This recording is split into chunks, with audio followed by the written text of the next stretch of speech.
Brand disclaimer. The views and opinions expressed by individuals on this platform, the callers plus invited guests, are their own. The information you hear does not reflect the overall views of all parties associated with this brand. We encourage everyone to research all things heard live or via archive for edification purposes. Discretion is advised.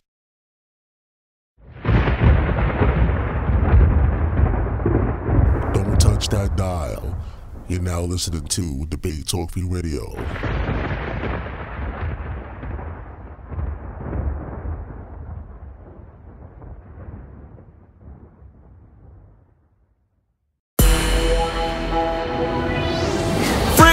Fringe check, download today. Fringes is a new mobile app designed to meet, mix, and post with Torah keepers like you. That's right. How pleasant is it for brethren to dwell together in unity? Bring it out. Fringes is available on Google Play and the App Store. Does your new or existing business need a strong online presence?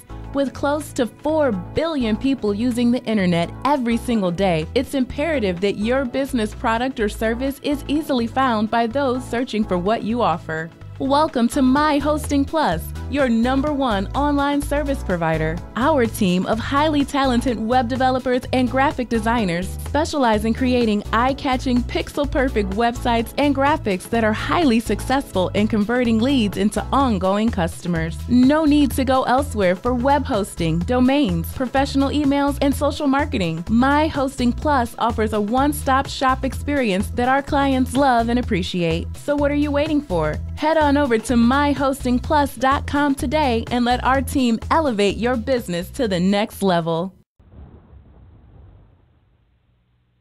What's going on, everybody? How you guys doing? Welcome to another show. You're now listening to Season 9 of Debate Talk Free Radio. I'm your host, salshowtime, and we are back with another classic show for you guys.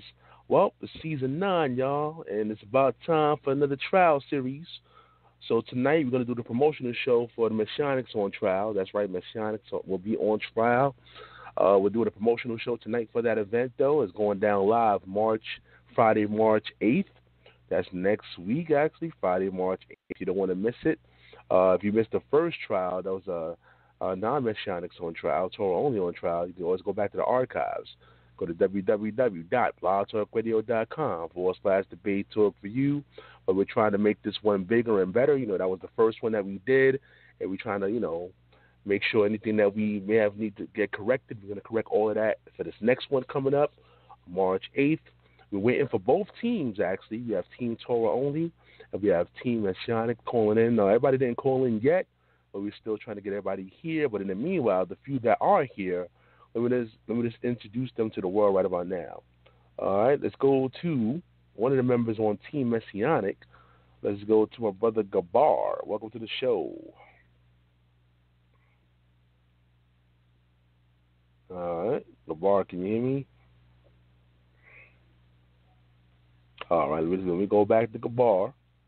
All right, one of the members on Team Torah only. Let's go to my brother MariEL. MariEL, welcome to the show. Shalom. How y'all doing? Shalom, Mr. K. Hey, Shalom. What's happening, man? What's happening with you? Not much. Enjoying my Earth Day right now. So today's my birthday. So yeah. All right, there we go. I woke up early on my born day. There we go. All right. Now, congratulations for that. All right, man. Anything you want to say to the people before we begin? Anything you want to say? I just want to say shalom to everybody. First of all, give all honor and glory and praise to the Most High, the Supreme King of the universe, and give all praises and blessings to His only begotten Son, Israel. All right, we have another team member from Team Torah only. Let's go to my brother Elyon Ysrael. Welcome to the show. Shalom Aleichem and Arab Tov to everybody out there. How you doing, Sal? Yeah, I'm doing pretty good, man. What's going on with you, bro? Oh, man. Just more of the same, just studying this Torah, getting these commandments under our belt as is required. walking it out to the best of our ability, and and the Most High provides the increase, and He definitely increases you when you do the commandments. It's something else. But yeah, man, other than that, just doing my thing, trying to build up my little YouTube presence here and there with some different topics and things of that nature. Trying to make it more variety or what have you. But yeah, man, other than that, everything's good, man. Yeah, I'm gonna need that link, man, to the YouTube page, bro. Whenever you get a chance, send it to me in the inbox, and so I can spread the word about your YouTube channel. And once again, fam, appreciate you being here, man. Definitely. Once again, family, the number's 319-527-6223. Now we're just waiting for all the teams to show up. Pretty much everybody from each team. Ahmayan, if you're out there, you got to press number 1, brother. And you got to press number 1. Well, let's go to the next person, though. Chris, what's going on, man? Welcome to the show. Hey, what's going on, Sal? Peace to the audience for however long this peace will last. Peace to the brother. I think that's Gabar. I heard talking. Me and him had a conversation. It was actually pretty fruitful, and we spoke about. Me and him were speaking about reconciliation, and everything's been cool so far. Yeah, that's what's up. So what you been up to lately, man? Talk to the people. Man, you know what, man? It's just a little tough right now because you see the snakes in the grass, and you see people operating behind the scenes, and they're doing things in order to either try and discredit Dayvaughn, myself included, and all. We haven't even done a lesson on debate talk for you since the season began. We haven't done anything. I listened to Josh's ADT lesson, both of them actually, and when I listened to him, as he slandered the two sisters that were on there, and yes, you did that, Josh, and I have to say this now. You said that they were clout chasing. This is what you said because they mentioned your name, but yet I had nothing to do with the sisters in their decision to do a Tanakh challenge peer review.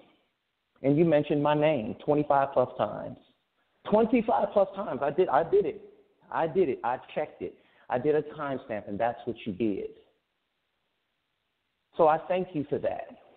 But see, if you're going to hold a measure to them about clout chasing, I got to hold the measure back at you. Once again, you cannot operate behind the scenes as you've been doing, and I've been hearing about it. You cannot throw stones and hide your hands because people will get in touch with me and let me know this is what's going on. Dayvaughn Mays has not done a lesson yet. MariEL has not done a lesson on this platform. Chris Harris has not done a lesson yet on this platform this season. And yet you're operating behind the scenes trying to create a narrative that it could exist that we don't like the New Testament. It could exist. I agree with that. But the way that you're moving, I have an issue with. I listened to your lesson, and I'm hearing people like LeVar, a.k.a. Reading Rainbow, beat on his chest, talk about, yeah, I said it, but yet you talking about that's the fruit of the Spirit. I see you hang up on Dayvaughn Mays. I see you hang up on Sister Imuna. I see you hang up on Sister Mayana. I see you hang up on MariEL. Then you righteous? MariEL was friendly when he called in. You just slammed the phone down in his face. That's not an equal weight measure. That's what the Creator said, the God of Israel said. Unequal weights and measures are an abomination in my house. But see, you want to hold everybody to a standard, but you yourself, you will never hold yourself to that same measure. So this is the problem I'm having with this entire debate. Brother Gabar and me, myself, we all spoke. Me and Anonymous are just now patching things up. We tried to all talk about it. I felt like there was too much energy being wasted on a bunch of nonsense, but I figured the nonsense can get addressed today. This does not concern Gabar. Me and him spoke about reconciliation between the brothers, and yes, me and Anonymous have made up about some of the things that happened in the past. But unequal weights and measures I'm not going to have. Sister Imuna never called herself the First Lady of Debate Talk for You Radio. She didn't coin herself that. She didn't dub herself that. The people called her that. So that's the problem I'm having with this New Testament on trial. It just seems like there's a secret smear campaign behind the scenes going on. And it's aimed directly at me or Dayvaughn Mays myself, and saying all they do is hate the Messiah.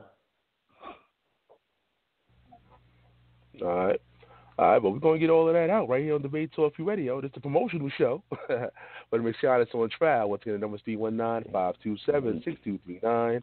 That's 319-527-6239. Let's bring in the captain. Let's bring in the captain for the team, Torah only. This is Dayvaughn Mays. Welcome to the show. Shalom, shalom. All praise to the Most High God of Israel. Psalm 83 and 18. Shalom, Sal. Shalom to my team members. Shalom, Chris. Shalom, MariEL. Shalom, Elyon. Shalom to the audience. What's good, Sal? Hey, not much, man. We just promoting that show, man. Hey, do you want to say to the people before we begin, like, Chris said, you could confirm or, stuff like that? Yeah, I mean, overall, it's been brought out that I guess I'm the problem, or I represent the problem. But if anybody should have a problem, this is what I think, and this is just me. I ain't gonna talk for nobody else, but really they should really have a problem with you, Sal, as far as letting us come on here and talk the way we talk about the New Testament. But they ain't gonna say that. They're not gonna say, well, Sal, why are you letting them on? Because the titles we give you before you let us come on here. So the fact that they got a problem with what we do is really they got a problem with you letting us do it. But they're not going to say that. They're not going to tell you that. Because, we've been doing this for the last few years, you know what I mean?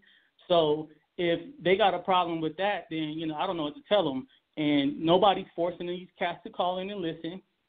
Nobody's forcing them to go on the comment board. If you don't like the lessons we do, don't listen. It's that simple. You know what I'm saying? And if you got a problem with it, then, I don't know what to tell you. We know how to deal with problems on Debate Talk for you. You call in and address it. You debate the person. You do a lesson, whatever. You know what I'm saying? All we dealing with is information. But, this personal thing, this is why I don't ever get personal with nobody, because it's not about the people, it's about the information. Now, people feel like they represent the information.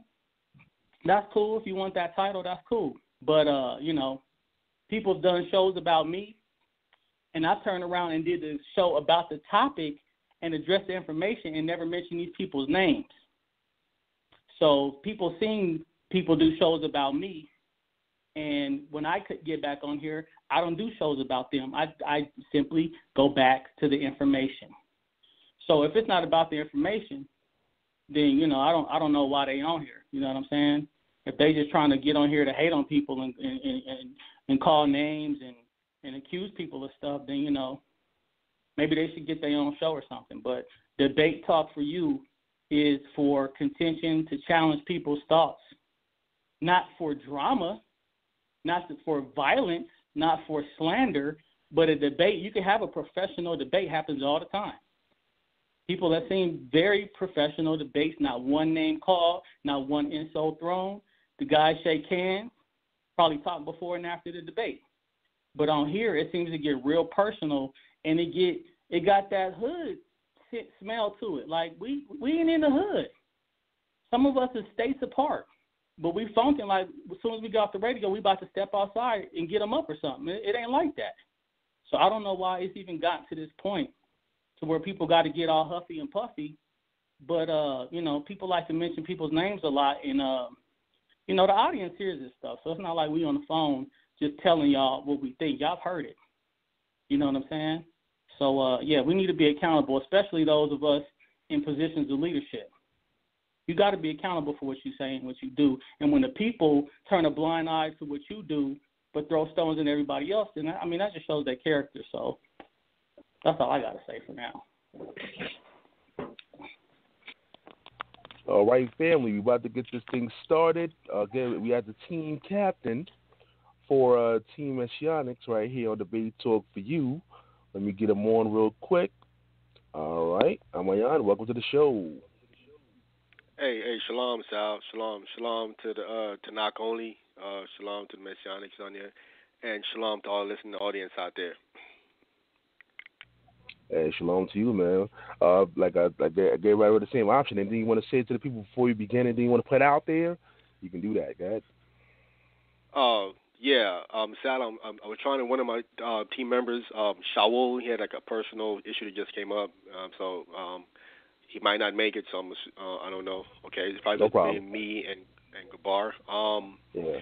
Mm-hmm. As far as what's going on out there, my thing is this. You have people who claim to be Messianic, and when you look at their conduct, they're clearly not applying what it says, what it said they're supposed to be doing in the Renewed Testament. You know what I'm saying? They're just being straight up hypocrites. So that's how I gauge people according to what they stand on. If you stand on Christ, you stand on the Renewed Testament. If I see you not applying those things, I don't look at you as a Messianic, because you're just talking like you're a Messianic. You're talking it, you're not walking it. It says clearly in here, it says don't be just a hearer of the word, but a doer of the word. So a person that's really Messianic is a person that's applying what it says for you to do. You have people out here talking, they claiming they this, they claiming they that, and they're not really that, because they're not actually really living it. You know what I'm saying? So the people that's living it is the people who I look at as being the real Messianics. And even on the Tanakh only side, I gauge them according to what I see they're applying according to the Tanakh. Okay, and if they're not applying the Tanakh, to me, they're just talking. They're not really a Tanakh only, because if you was really about that, you would be applying what it says for you to do in there. I'm judging you according to your application of what you claim you stand on. And I think a lot of people is not doing that. You got to hold people accountable and point out in the Bible what they're not doing. You're not doing this. You're not doing that because you did this and you did that. You know what I'm saying? So I think if more people start to point out what people are not doing based on what they stand on, I think that person or persons might get convicted and then change their behavior, because people are pointing out that they're being hypocrites and they're not representing what they claim that they believe in. All right. Once again, this Messianics on Trial, Defenders of the New Testament. Numbers 319-527-6239. We have a lot of people calling in, family. We appreciate the people that's tuning in via phone, via Skype, and later on, hopefully, we get to hear from you. But let's get this promotional show started, y'all. Let's start off with the team captains. Let me go back to Dayvaughn real quick. Dayvaughn, let the people know, this is the new trial. This time you get to ask questions to the Messianics on Trial. What makes you look forward to this one coming up? Let's talk about it. Well, first of all, we get to do the questioning, and we don't got to deal with the sermons. They got to answer the question within 2 minutes. You know what I'm saying? We get a little bit of a rebuttal, and we get to actually point out what our problems are, because people just think we wake up and just say I'm gonna hate on Jesus. That's not the case, because we study the Torah, we study the New Testament, and we see problems with it. And it just don't add up. You know what I'm saying? It's a new doctrine, and people think that these books were always attached like this. You know what I'm saying? The New Testament came way after, like over 1,000 years before the laws were given on Mount Sinai. So we ain't got to get into the actual prophets, but if we just stick with the actual Torah, the first 5 books, you know what I'm saying? We don't really need to go beyond that as far as law. Now, yes, there's other revelations, there's prophecies given, there's all types of other information. But like it says in Deuteronomy 30, nobody's going to come from heaven and tell you what to do. It's already here, right here. It's in your mouth. It's in front of you. It's been written. So anything that needs to be added to that, or anything that has been added to that, is basically, what we would call new doctrine. And again, we know there's prophets, there's Psalms, there's Proverbs, there's other books that has lots of information. But as far as if you go into the Torah, we don't find nowhere that people believed that Aaron was a Messiah, which he was. Exodus 28:41. Him and his sons were all Messiahs. So this title is not exclusive to Jesus. Nobody that believed that had their sins forgiven. That is not a concept we find in the Tanakh. All the kings of Israel were anointed. Wicked or not, they were anointed with oil. The sons of David, all the priests were anointed. wicked or not. There's wicked messiahs. This is what people don't understand. So just because people believe that they were kings and priests did never get you forgiveness of sin. So this is a complete new doctrine, and this is why we have such a big problem with it. People want to go into the genealogies. Because I'll say this. If we give you the genealogy, because David had many sons.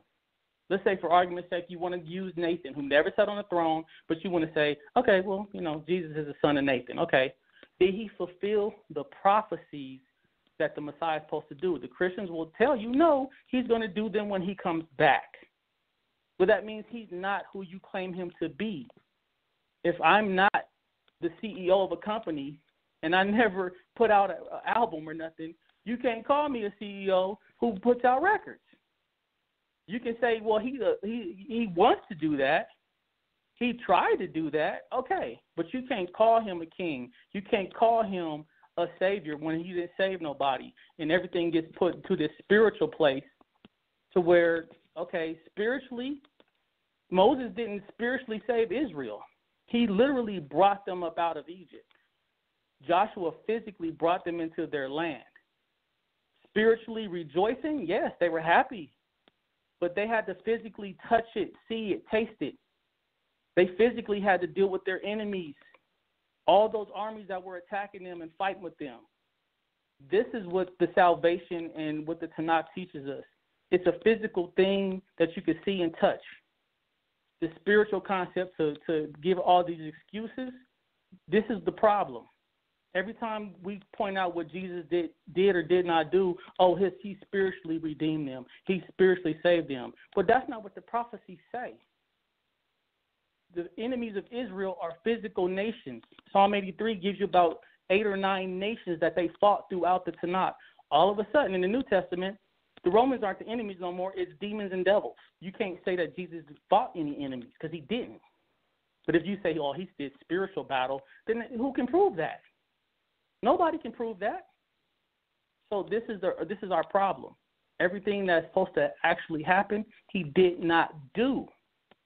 He spiritually did it, and he's going to come back to do it. If that's the case, I can go out, do miracles, and tell everybody I'm the Messiah, and then when I get killed or die, people can say, Dayvaughn was the Messiah, but you're going to find out when he come back. Who can't use that trick? Who can't use that sense of that same logic to try to justify anybody can be the Messiah? If that's the case, people can say, Sal's the Messiah. When he come back, you're going to find out for real. Or anybody. You know what I'm saying? So this is what we're not rocking with this. So this is our problem. All right, fam. The number's 319-527-6239. We're just going to each team right about now. By the way, we only have 2 members of Team Messianic here tonight on Debate Talk Radio. We have the full team for Torah only. So, shout out to those people on the team that made it. And people got, schedules. They got things that they're doing. But I appreciate you guys for coming on the platform. Let's go to the next team captain real quick. Let's go to Ahmayan. Yeah, man, let people know, what do you feel, what are you looking forward to when it comes to this trial? Also, update the family about the current changes that's happening with your team. Go ahead. Definitely. I'm looking forward to this trial because, as I understand it, the Messianics that put these brothers on trial, for whatever reason, I don't know the complete understanding of it, didn't want to do it again. So as a Messianic, I got to represent for the Messianics, and I don't view it as right for them to put these brothers on trial and then not have them put them on trial, you know what I'm saying? So but for whatever reason they're backing out, we as Messianics got to step in, you know what I'm saying, and represent for the Most High in Christ and what it says in the Renewed Testament. One brother named Travis, for whatever reason, he spoke to his elders and whatnot. I guess they counseling him to not, to not do it. I don't understand what the big deal and reason is. You know what I'm saying? So I guess if he doesn't want to do it, it doesn't matter. But he's not really returning the call, so we can really speak to him and find out the real reason is. Last thing we heard was that he talked to his elders and it was counseling him, you know what I'm saying, to not do it. and we were trying to get more information on what did they tell you and what did you tell them, but we're not getting any feedback from it. So I'm going to try to find someone to replace him by the trial date, the 8th. I just told you earlier, Saul just had something came up just recently, just now. So he's probably not going to make it on. Gabar, I don't know if he's on yet, but he should be coming on. I want to bring some clarification on certain things that Dayvaughn May said just now.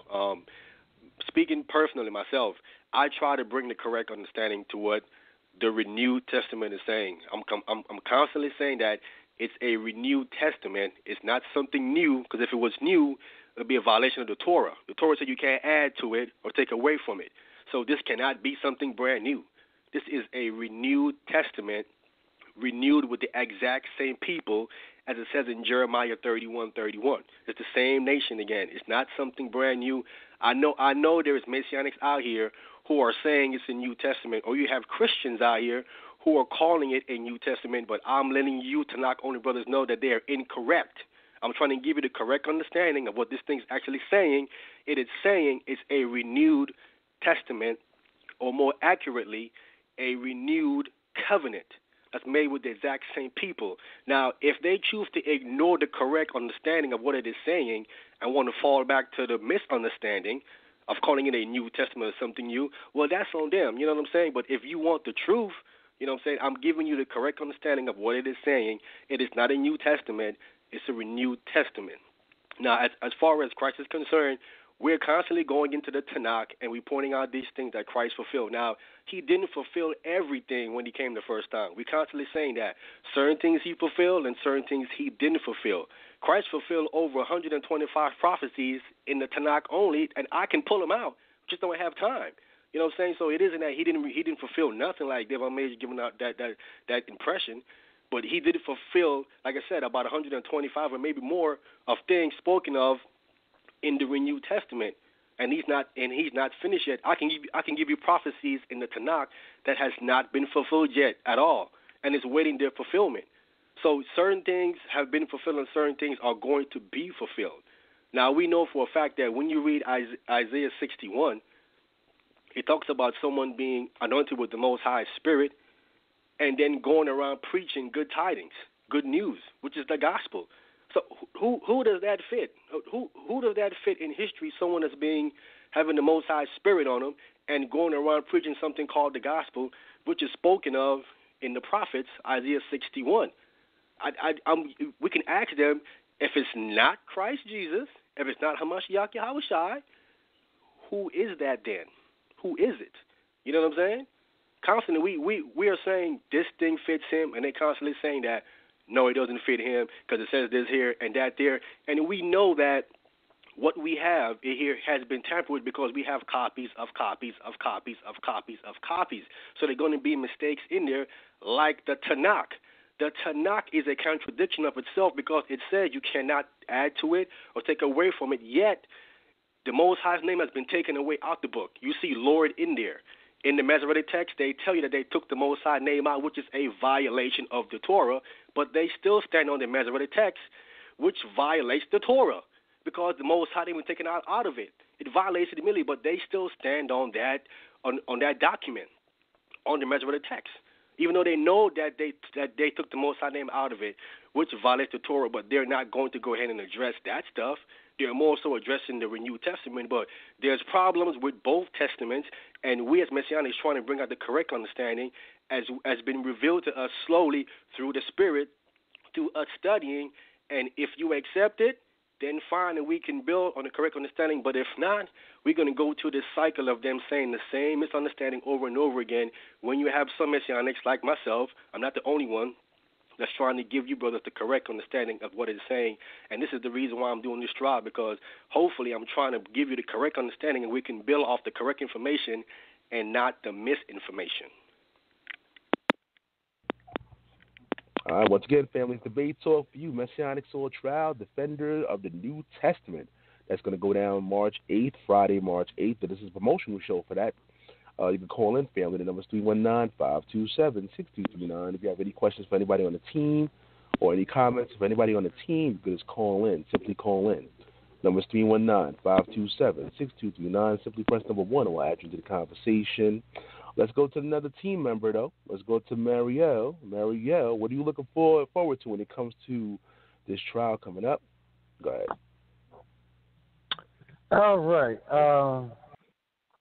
Well, ladies, gentlemen, and jury of the court, I'm here to pretty much bring out why the New Testament is not needed for your salvation, why salvation has always been preached in the Tanakh. There's no other way that Israel as a nation can receive salvation but from the Most High, and want to point out just about all the holes in the Tanakh, in the New Testament, as well as trying to show where these have been fulfilled. For instance, Capt.Ahmayan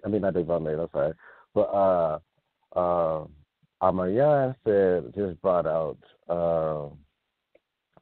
Isaiah 51, saying, who is that who was given the Spirit? That's the person who is writing or who is speaking currently, which would be Isaiah, because he just gave everything about speaking of the coming person who is going to free them. And he actually gave them when they're supposed to happen, when it's supposed to happen, who is supposed to do it, et cetera, et cetera. But it's stuff like that we are getting at. What we want to point out is that the stuff is what I call a Chinese finger trap. Okay, is taking stuff and then stretching it, and the more you stretch it, the harder it's going to get for you to free yourself.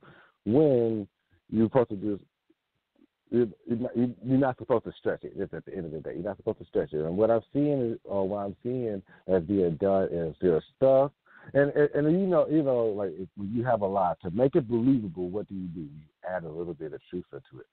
We go around, we say, or people will say, oh, Muslims, we don't believe in Muhammad, we don't believe in the Quran, et cetera, et cetera. Why is the Quran being tossed aside so easily, even though that there's Muslims that are out there that use the Tanakh to say, oh, this is Muhammad, oh, this is Muhammad, so-and-so, this is Muhammad, Deuteronomy 18, this is Muhammad, et cetera, et cetera. It's because there are some people, and a lot of his followers, one who truly hold dear to Muhammad, will then use verses which we know that we all agree that the Tanakh is true. They would use verses from the truth to actually push their agenda or push their profit or push their personal interest. And so what we wanted to prove is that this was also being done with the JC or Yeshua or whoever you want to call it.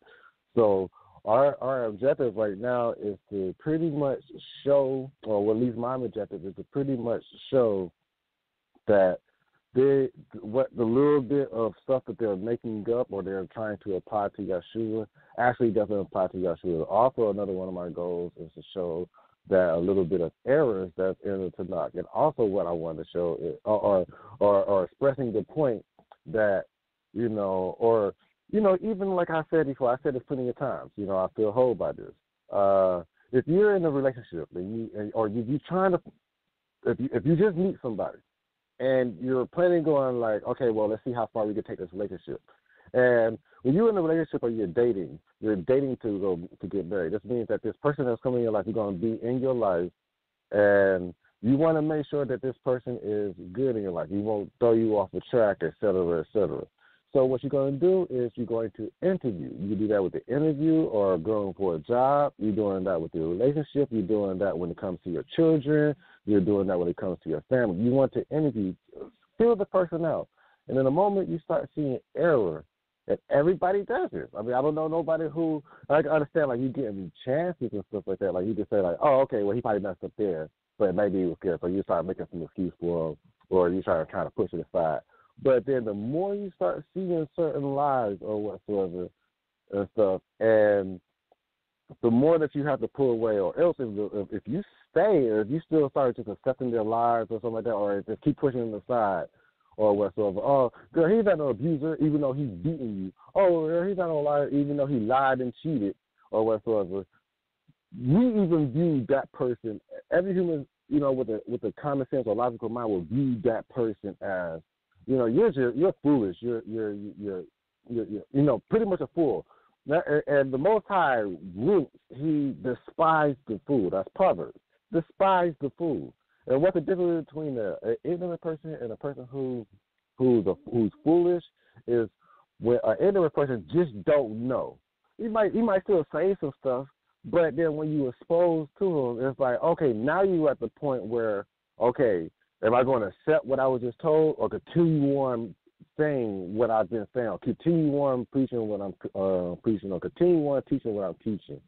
Or so that's when you become the fool. Now you no longer having a feast because you were just told. We see it in Ezekiel. Ezekiel said, tell your brother about his wrongs. And once you tell them, the blood is no longer in your hands. Now you lead them to their own demise or their own devices or whatsoever. And this is what the Most High is currently doing. I'm gonna read something real quick, and then I will fall back inside it. I will fall back. I'm going to read Deuteronomy 13, and I'm going to read the first 3 verses. No, actually, I'm gonna read the first 4 verses. I advise everybody to read the entire book of Deuteronomy 13. Entire chapter of Deuteronomy 13. But I just want to point this out just so you can understand, like, the premise of what me and my teammates are doing. Okay, so it says, if there arise in you if there arise in the midst of you a prophet, a dreamer of dreams, and he gives you a sign or a wonder, and the sign of wonder even comes to pass, which he has spoken to you, saying, let's go after other gods, which you did not know, let us serve them. You should not listen to the words that of that prophet or the dreamer of dreams, for Yahuwah, your Elohim, proves you or is testing you to know whether you love your Elohim, your Elohim, with all your heart and with all your soul. You should walk after Yahuwah, your Elohim, and fear him and keep his commandments and obey his voice, so you should serve and cling to him. What this is pretty much getting at is, no matter, let's say he did as this. Let's say that he did all these miracles. Like, that's great and stuff. But if there's been other agendas being pushed that doesn't line up with what the Most High has given us in our Torah, and we all supposed to know that everything that we do, the foundation is Torah. No matter how we live, the culture that we set up, how we deal with others, how we even praise the Most High, which is even the most important thing we do, because we know our God is a jealous Elohim. He's testing us to see whether we're going to follow him, or we're going to just believe these magic signs or magic wonders or all this other stuff like that. So in conclusion, what we want to do is to show the discrepancies, or to show why we're against this specific doctrine or these specific teachings, and telling everybody to turn back to Tanakh, turn to the Tanakh. And let's actually be how we were when we first came out of Mizraim, or how we was when we came out of Babylon. Especially when we came out of Babylon, we worked as one single nation at the time. When we came out of Mizraim, we worked as one single nation. There was no issues between whether it's the sun god or anything like that. Like, we did have some issues, but the whole nation went after those guys. But at the end of the day, we still stayed. We wasn't divided. Right now, we're currently divided. So, and it seems like this is like the wedge that's in that pretty much coffin that's keeping us buried with the Most High. And with that being said, I fall back. I enjoy. All right, family. Messianics on trial is going down Friday, March 8th at 8 p.m. Eastern Time. You don't want to miss that show. This is the promotional show for that event. The number is 319-527-6239. Feel free to call in, audience. You can call in, and I see we got a lot of people on the phone lines listening to the show. If you have any questions before the trial, press number 1 and we'll add you to the conversation. Also, you can email me at debatetalkforyou@gmail.com. That's debatetalk, the number 4, and the letter U at gmail.com. I'll be checking my emails periodically. Let's go to Alone. All right, Alone. Yeah, what do you feel about what is the things you're looking forward to when it comes to the trial? Also, second question, as you already know, Ahmayan is the captain for the new team, and there's two people on the team that, hasn't really put any work out there as far as debate talk for you. They're brand new to the platform. Do you feel like that's an advantage or disadvantage? Talk about that. Okay, maybe I'll start with answering your second question first. But again, giving all praise and honor to the Creator who found it necessary to have me here at this point. It sounds a little low. Hold on. Sounds a little low. Can you hear me now? That's better. Yep. Okay, sorry about that. But yeah, giving all honor and glory to the Creator, giving honor to my parents for birthing me in this dispensation of time. And yeah, I think I'll go ahead and answer your second question first, being that we have new people coming on to the platform. It really depends on how active they are in their communities and how studied up they are. Always a fresh face and a fresh voice, rather, usually will add something new to the mix and a different perspective to the mix that us who are, apologetics, most of the time, we hear a lot of the same arguments over and over and over again. So it would be nice to hear somebody, fresh voice to maybe explain something different. I don't know.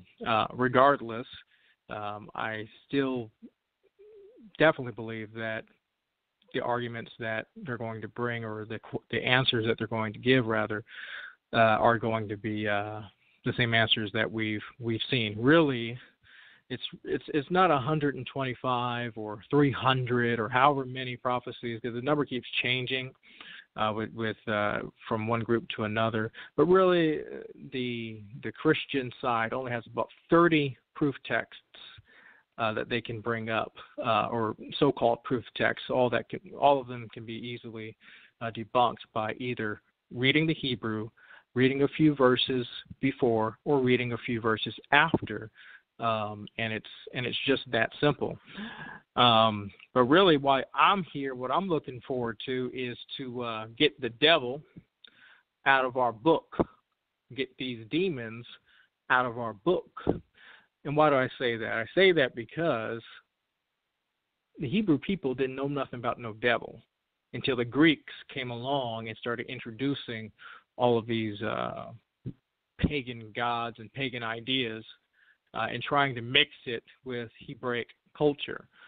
So I'm here to get the devil out of the Tanakh, because the devil does not exist in the Tanakh. I'm here to get the demons out of the Tanakh, because the demons do not exist in the Tanakh. And I'm also trying to figure out where exactly is the power that these Christian believers are supposed to have.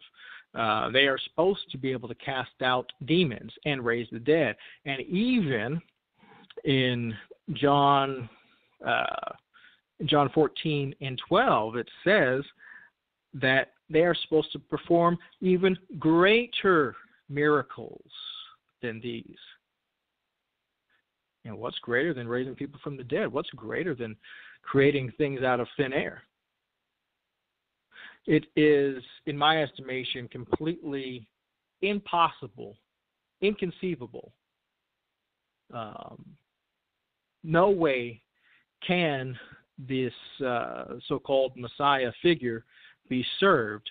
Number one, because I have a hunch that the gentlemen that will be on trial have not sold everything that they have, according to Matthew 10 and 21, and they do not hate their parents, according to Luke 14 and 26.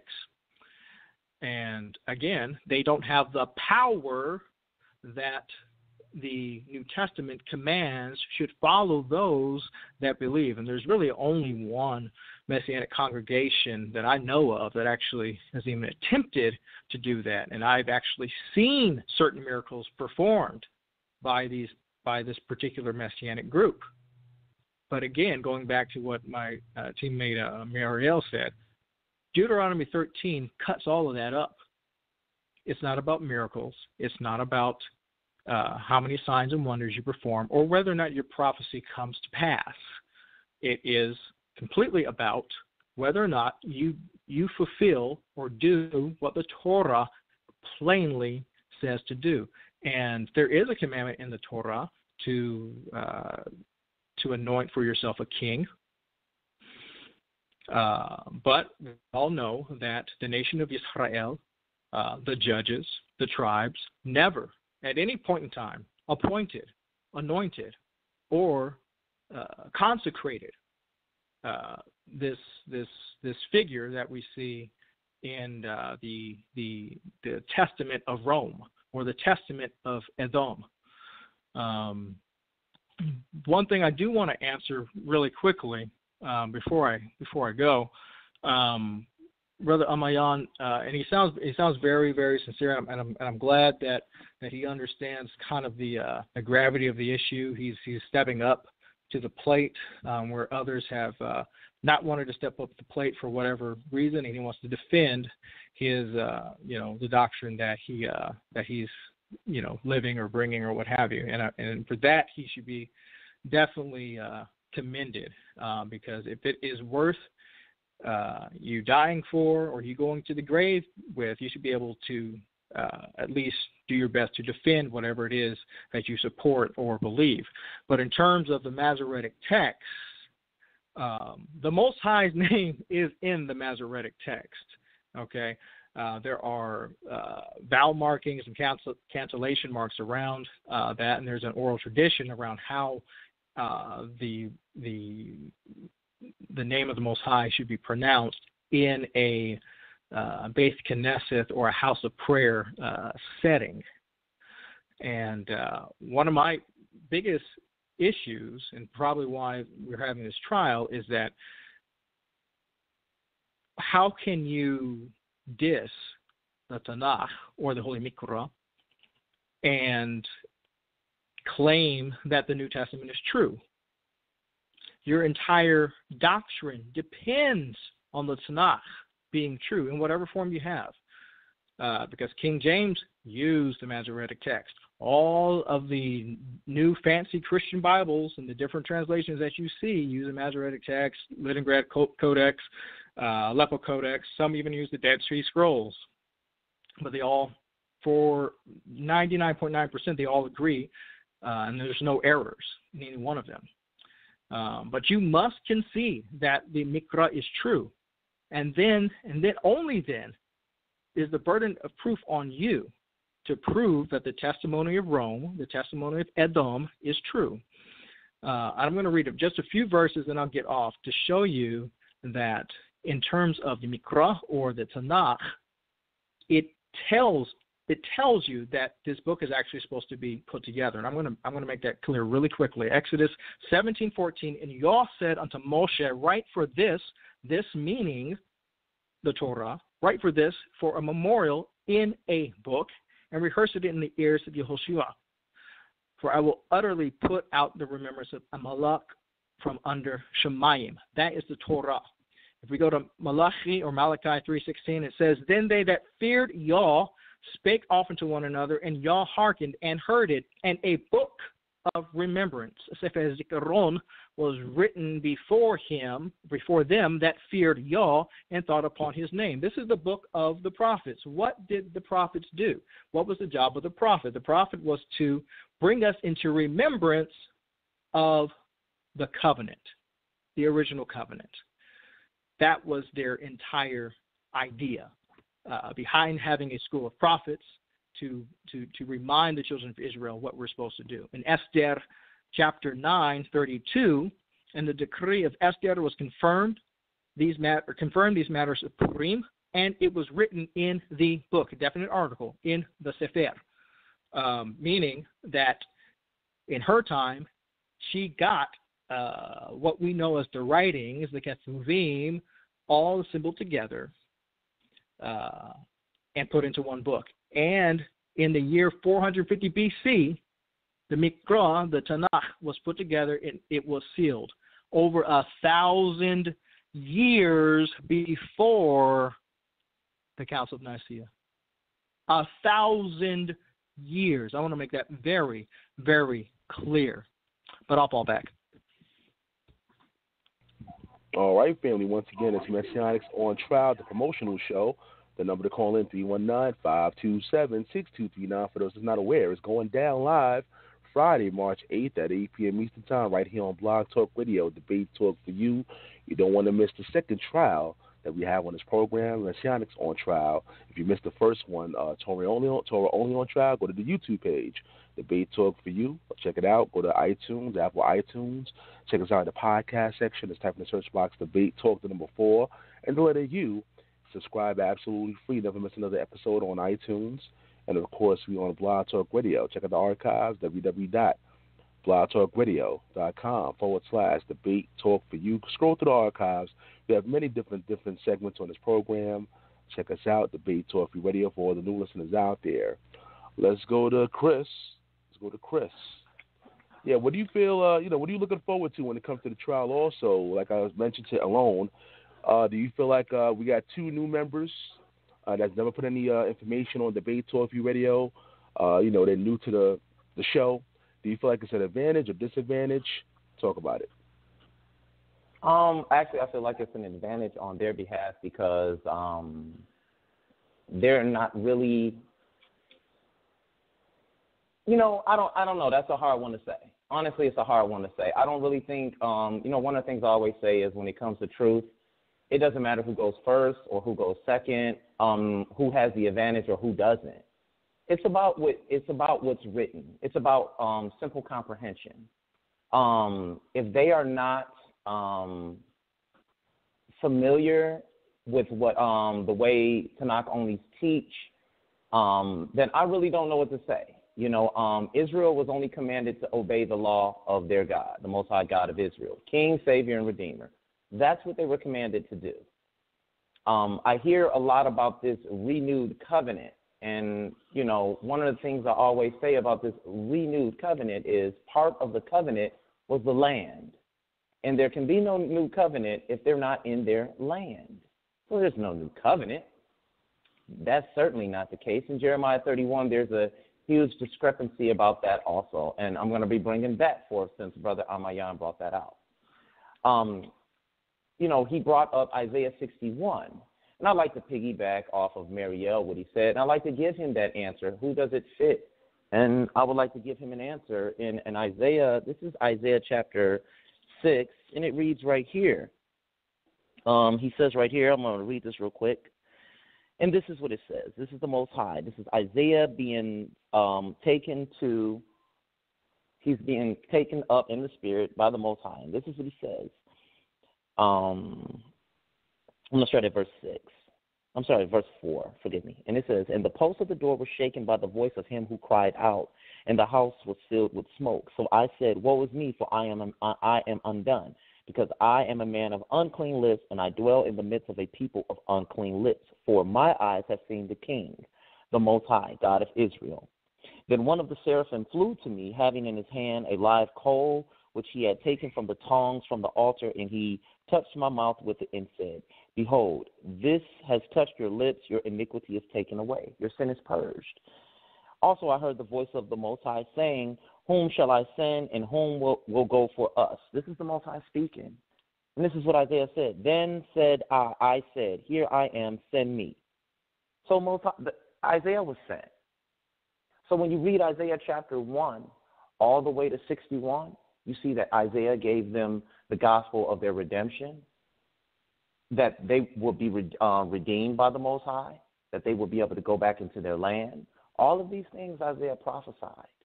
We go to Isaiah 61. Let's just turn there right quick, and let's read it carefully. And it says, this is a confirmation when you hear it. It said, the Spirit of the Lord God is upon me. This is the writer speaking. because the Lord has anointed me to preach good tidings to the poor. We just read that in Isaiah chapter 6. The Most High anointed Isaiah to do these things. You guys go read it for yourself. So when people have a problem with us coming on here and teaching Tanakh according to the law and the prophets, this is why I do what I do. Yes, I get it. Chris could have cleaned up his nonsense a long time ago and just taught it like this. But see, I have to teach it like this, and sometimes I have to teach with my hands balled up also. Brother Ahmayan, I want to first of all give a lot of respect to, because he stepped up to the plate. He came forth. And Ahmayan called me, I think it was 4 days ago on the phone. He said, Chris, I know you're trying to correct things. I know you're trying to right some things that you did wrong. Brother Gabar said, Chris, can there be reconciliation? Ahmayan stepped forward and took on this mantle. When I read Tanakh, I used to just read the New Testament. I used to just read Paul. One day I said, how come this book is way thicker than the New Testament? I began to read the Old Testament. I began to see David was anointed by God. I began to see Solomon is called the Son of God. I began to see Ezekiel the prophet is the Son of Man. I began to see all these terms, and I began to say to myself, what's going on here? And I met Dayvaughn, and he showed me the things that I had already seen that I was afraid to confirm. I want to read something here. I want to go to Deuteronomy chapter 4, verse 2. And this is what it says. Deuteronomy 4 and 2. And this is what it says.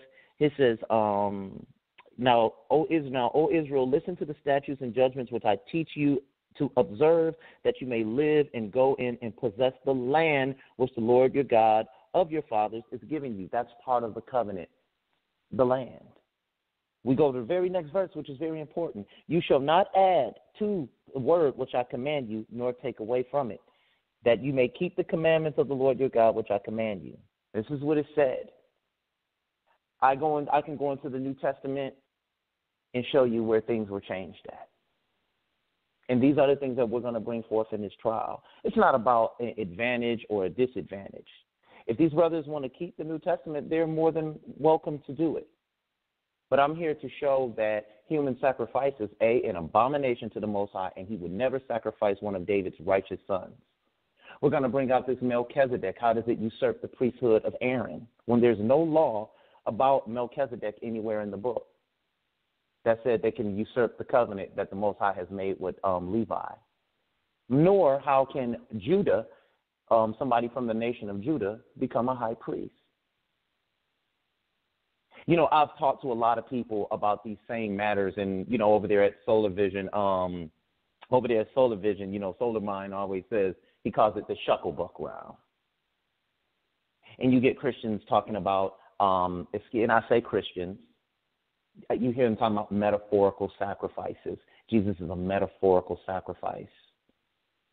I've heard these terms before. How is it metaphorical when the actual sacrifices themselves were very literal? There's no such thing as metaphorical.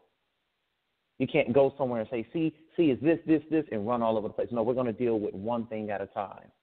When we were here, I think it was last year during the offenders of the New Testament, we were being asked questions concerning our doctrine and getting preached to. I know Brother Ahmayan. Brother Ahmayan going to come. He's going to answer every question to the best of his ability. And I'm not trying to toot your horn either, Ahmayan, just to let you know, brother. But I'm pretty sure he's going to answer everyone. You can hear the conviction in his heart. But Isaiah 61 was just corrected right there. See, things that the New Testament teaches is a prophecy aren't really prophecies. Sometimes it's just a prophet trying to write and confirm something to the nation of Israel or to those who will read the scroll. It didn't say someone shall come and the Spirit shall be upon him. The Spirit was upon Saul. The Spirit was upon David. The Spirit was upon Jephthah. The Spirit was upon Zechariah. The Spirit was upon many in Israel, because the Most High Spirit was placed in man in the beginning. So see, these are just some of the things I'm just going to be getting out. We're not here to insult one another. We're not here to talk about each other. There's no advantage or disadvantage, because once you start doing that, we're talking about genuine and disingenuity. That's not what I'm here to do. I'm not here to insult anybody. I'm just here to bring forth what the Torah and the law and the prophet says, according to the law. The prophets line up with the law. Jesus or Yeshua or Yahawashah or Yehoshua or whatever name they want to call him, he does not line up with the law. He does not. I'm going to show that he destroyed the law and the prophets. One of my favorite ones I like to go to, and I'm gonna give it back to Dayvaughn, the team captain extraordinaire, by the way, one half of the Double Dragons. I'm gonna say something. The disciples get caught to doing what is unlawful on the Sabbath. They're doing what is unlawful. According to the law, they are not to be outside picking corn. The land is at a rest. That's what the law says. Jesus brings up the story of David in the showbread, right? But he doesn't mention who gave the showbread to David. The priests gave the showbread to David. They knew he was a Messiah. They know he's anointed. He didn't bring these things up. See, right there, he can't even adjudicate the law properly. And David did not break the Sabbath. So why is he running there? And this is what the New Testament teaches. I could run way back over here and confuse everybody about a question. The priests didn't do anything unlawful to the Most High's anointed. They took care of the Most High's anointed. They knew who he was. There's no way around that alone. And how dare anybody speak against the Most High and his anointed? Same as Korah and company spoke against Moses in the wilderness. Most High said, how dare you speak against my friend Moses? How dare any one of us speak against, guess whom? David. David wanted to kill Saul. He couldn't stand Saul. And I'm going to bring that Tanakh only lesson out too, be more like David and a little less like Saul. He said, but how dare I touch the Most High's anointed? So how dare we speak about him? The Most High said he is his anointed forever. That's what it says. You can't inject another name there. This is thus saith Yah. You're not allowed to do that. I don't care what the text says. And if a prophet said it, I have to look at the prophet and be all like, this don't line up with the other prophets are saying, and I adjudicate it according to the law. That's how I've always done my debates. Oh, does it line up with the law? Well, if it don't line up with the law, sorry, don't know what to do. Don't know what to tell you. It's not about advantage or disadvantage. It's about truth. And as my brother Elyon always says, heresy. And we want to bring forth the truth, not slander one another, not go on a smear campaign, not operate like a snake in the grass. We're going to have a nice, clean debate, and we're going to address some issues that we see in the New Testament so we can move forward as a people, because the one thing we all agree with is we are black and we're in this diaspora together. And hopefully we can come together and stand on the square together, whether New Testament or Old Testament, and let's try and figure out how we can all get along. Because, see, David was anointed by a prophet, a priest. David was anointed, the Most High, Zadok, Nathan, you name it. So we're dealing with laws, statutes, and commandments, precepts, orders, and judgments, prophets, kings, and priests. And Melchizedek does not usurp Aaron and his sons. The Most High gave that covenant to them, nor can a king become the high priest over all of Israel. He has a totally separate function away from the high priest. New Testament dropped the ball on that one. Book of Hebrews. That lesson's going to come up too, whether you like it or not. So with that being said, let's continue on. Thank you, Ahmayan. Thank you to the brother that showed up today, Ahmayan. There's no disadvantage or advantage. I feel like Ahmayan is strong enough, more than capable, to handle a lot of these questions on his own. So thank you, Sal. All right, we're doing some heavy promotion right here on Debate Talk for you. Make sure y'all tune in Friday, March 8th. Y'all don't want to miss it. Messianics on trial, defenders of the New Testament. Right about now, we just have half of the team for Team Messianic, and we have the entire team for Team Torah only. They're here tonight on Debate Talk Radio. And feel free, family, remember, y'all can call in. Y'all can call in and ask y'all questions and comments. I see y'all on the phone lines. I see y'all. The number's 319-527-6239. Simply press number 1, and we can add you in the conversation. By the way, family, make sure y'all check out the show on Friday. Matter of fact, Dayvaughn is here. Matter of fact, you can put that out there yourself, man. Let me know about the show on Friday, bro. Go ahead. Okay, so Friday, I'm actually going to do, it was going to be about dealing with the book of Micah, but in light of everything going on, I changed the title to The Tanakh Challenge Rejected.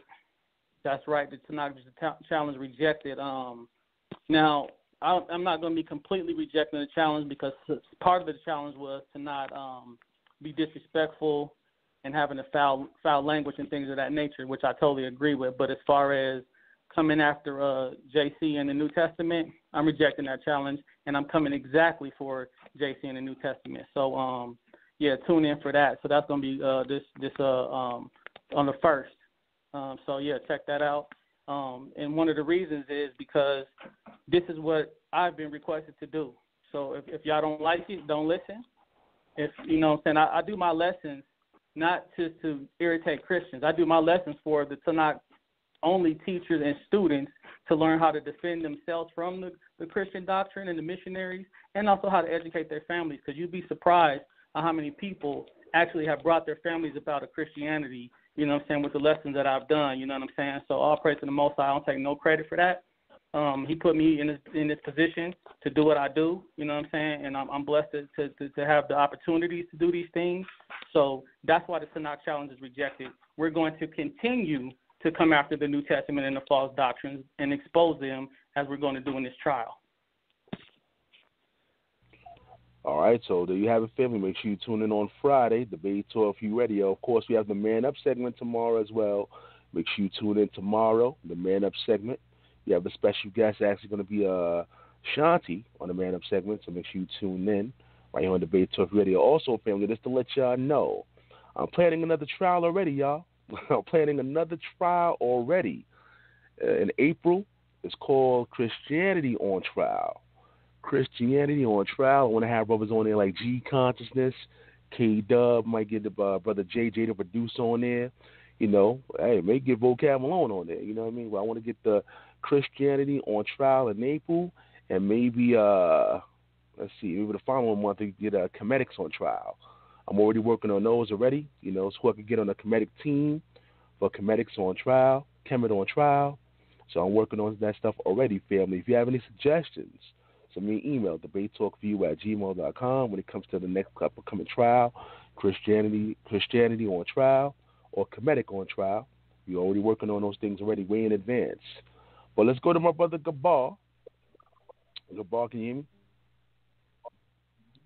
Yes, sir. Can you hear me? Yeah, you're live. Yeah, you're live.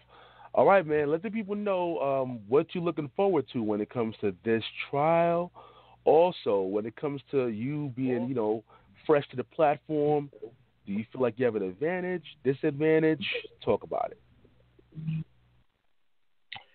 All right. Well, first and foremost, I want to give all praises to the Most High. And I want to say shalom to everybody that's out there tuning in. Sal, thank you for having me on here. I just want to say to everyone, may Yahweh keep you and watch over you always. Before I answer those questions, I just want to address one thing. To the team that was supposed to come on here before, you know, I just want to read one scripture and then I'll move on. This is 1 Peter chapter 3, verse 15 says, "But sanctify the Lord God in your hearts, and be ready always to give an answer to every man that asketh you a reason of the hope that is in you with meekness and fear." All right. So, as my fellow team captain was stating, you know, that the team that was supposed to come on here before us, I just want to follow behind him and say that, you know, you should be ready to give an answer. All right. Those brothers got put on trial on the Tanakh only side, and so they should be given the same do, to be able to ask questions, and you should be ready to give an answer. So with that, what I look forward to is that the Most High Spirit be with me, and that I am ready to give that answer, And with that, I just want to go with one more scripture. I'm just going to be a few words, and I just want to quote Matthew 11, verse 15. He that hath ears to hear, let him hear. So, the ones who have the ears to hear will hear it and will understand. Okay? And so that's all my job is. That's all I feel that my job is. It's just to give the answer, and the ears that hear it will understand. Okay. Do I feel that there is an advantage, me being new? No. As the brother Chris Harris said, this is not about an advantage or a disadvantage.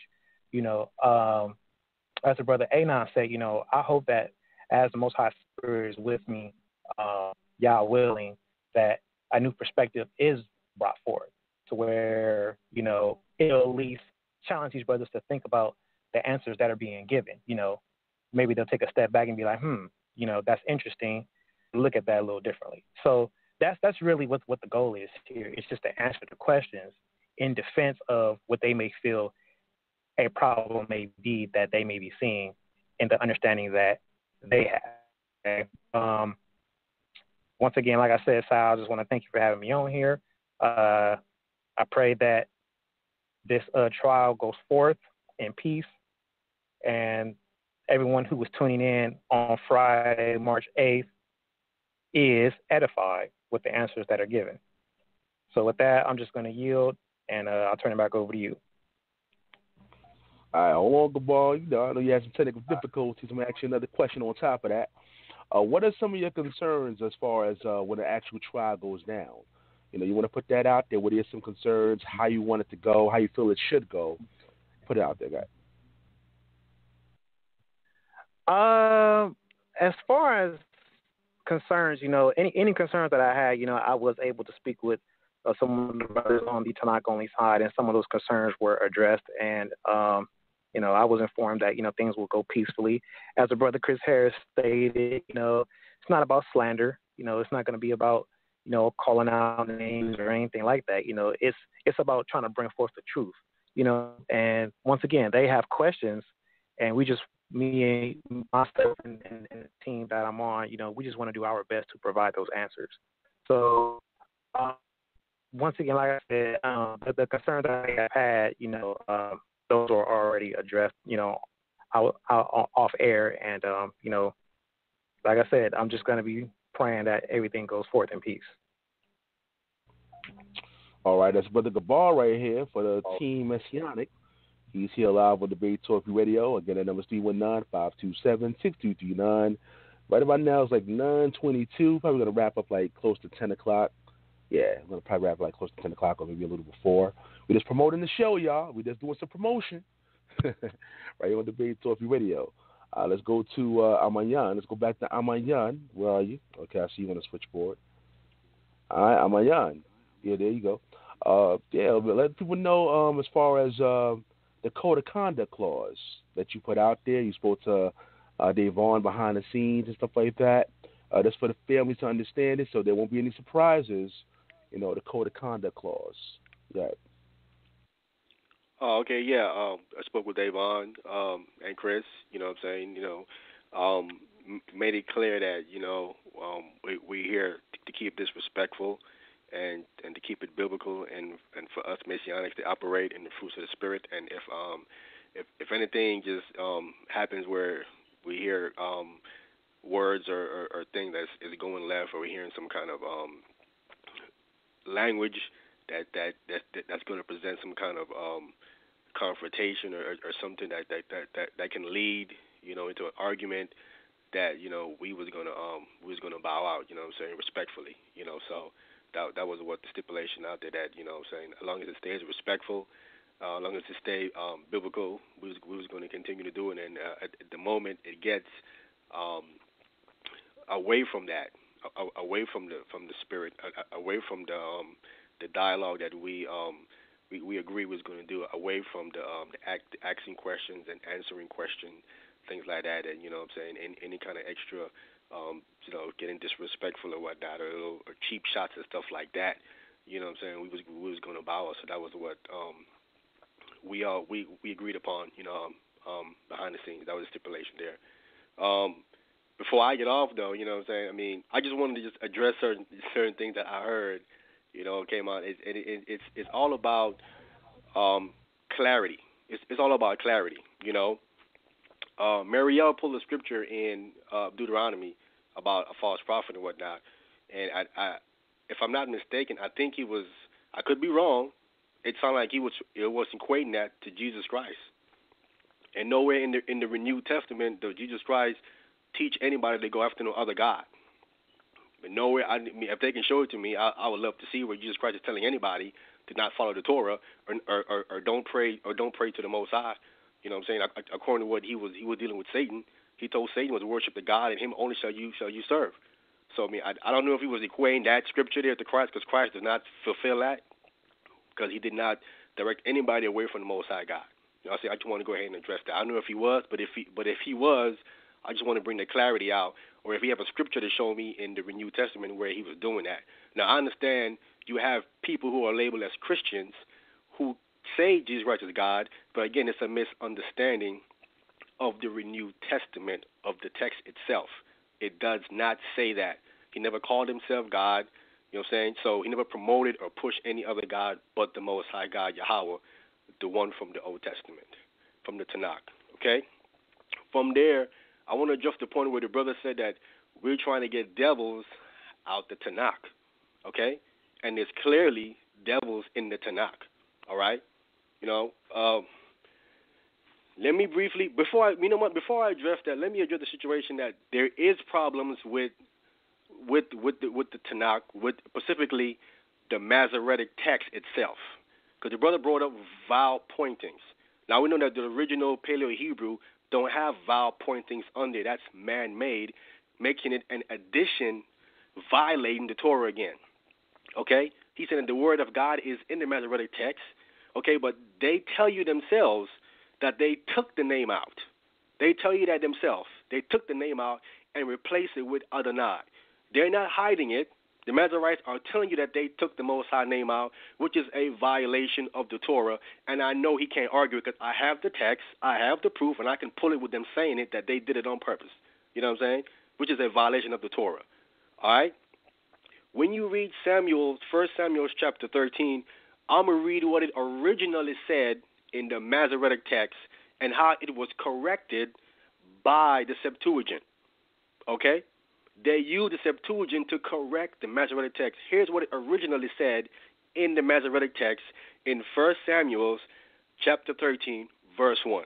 It says, Saul was a year old when he began to reign, and he reigned 2 years over Israel.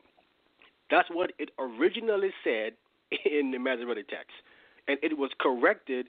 What they're reading now, they're reading a correction that was taken from the Septuagint. Here's what it says now.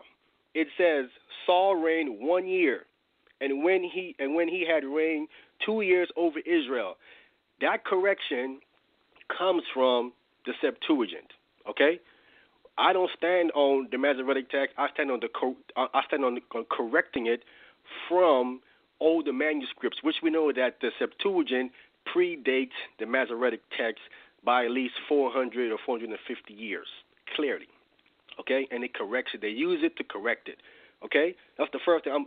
I can go on and on about problems and mistakes in the Tanakh from the Masoretic text version. Okay? Let me get one more here.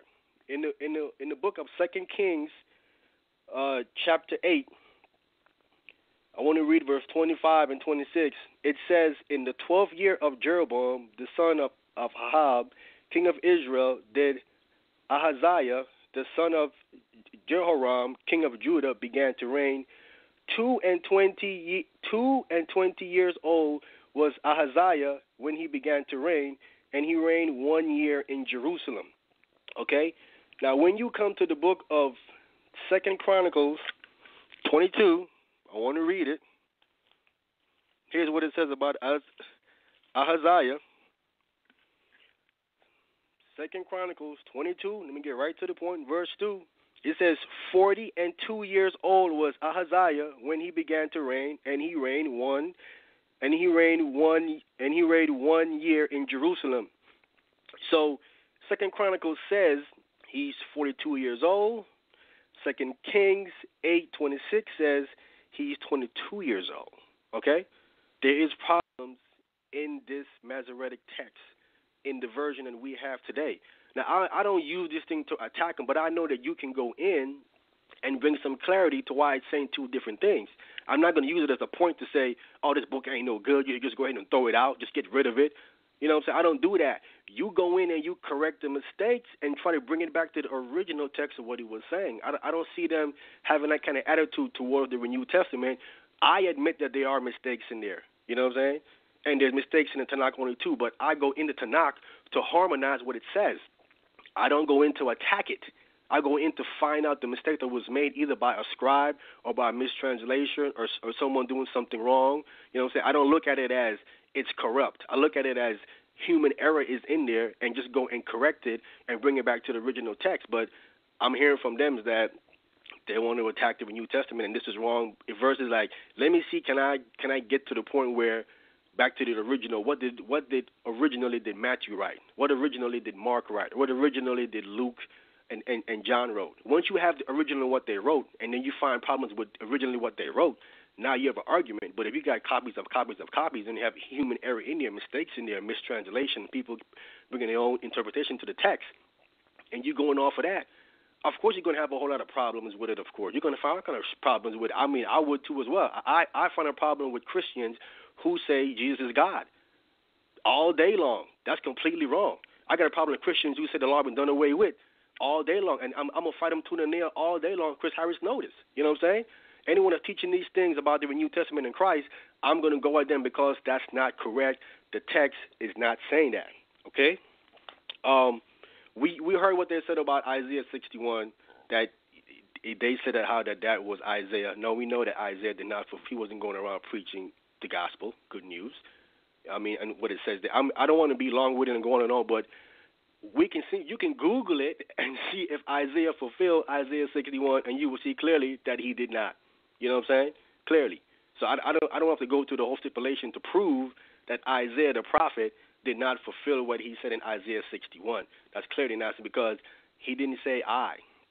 He's not using the term that it is me. You know what I'm saying? He's talking about somebody else, because the things spoken there is not about him, because he did not fulfill these things. I can detail them, but I don't have time to go into it. I want to address the point about the devils, that there are devils in. Before I get the last point, before I get the devils, the last point about, I want to hear someone refute this. One more mistake that's in the Tanakh from the book of Psalms, Psalms 45. Verse 18. When you read it here, it's giving you the Hebrew letters in front of every verse right here.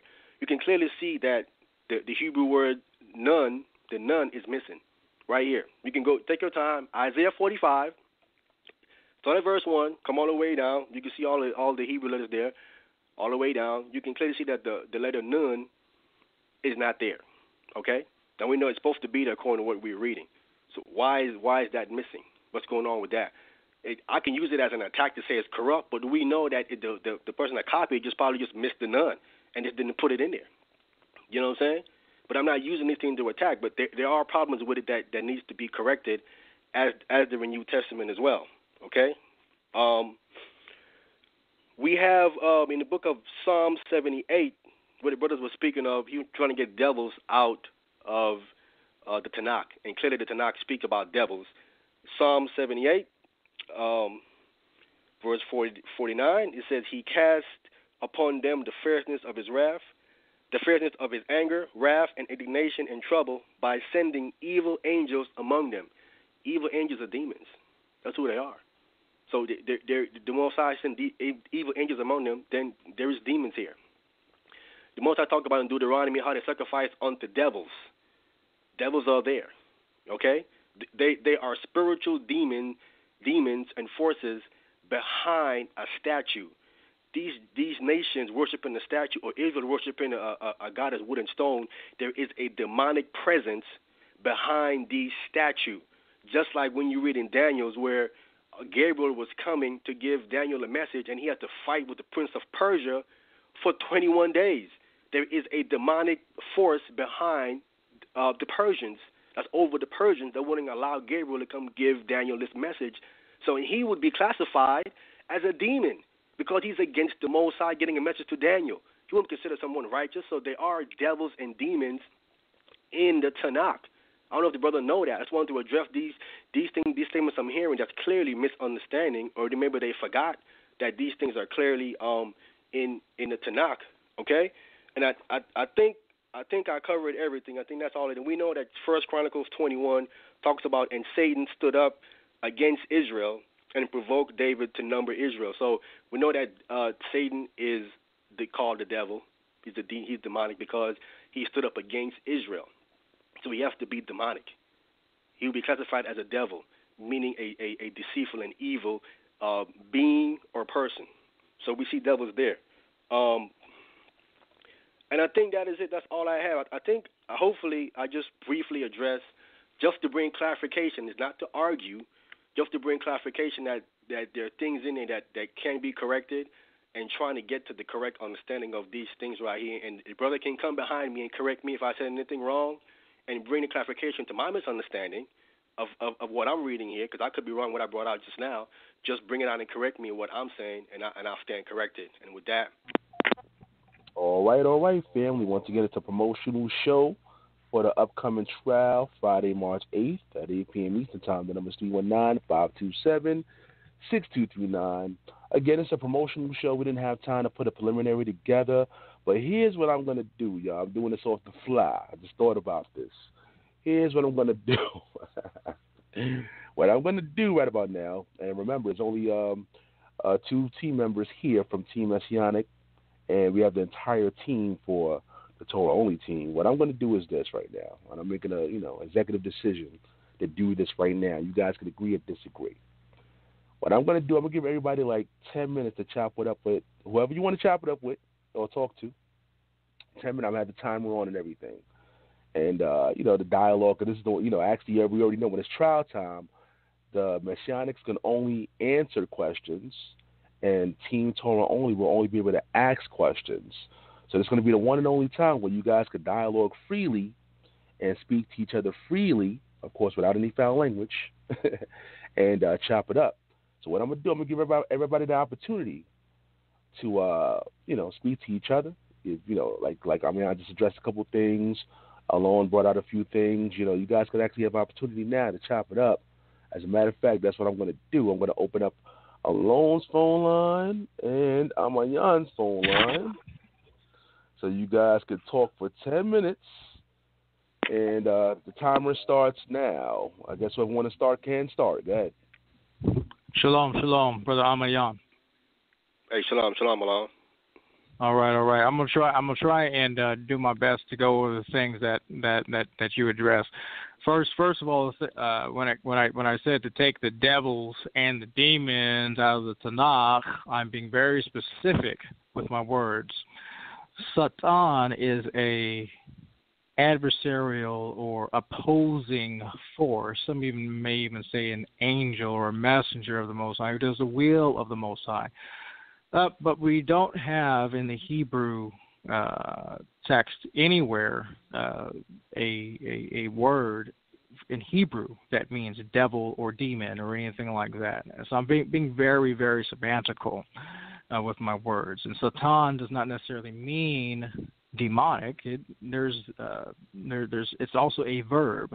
So whenever someone's opposing someone, and whenever someone is going against someone, you're going to see a similar word, and it will Satan. You will see that word. It doesn't mean the entity Satan is coming out to get us. It's more of a dualistic notion that there's a good God and a bad God, and that they're warring. That's all Christian theology.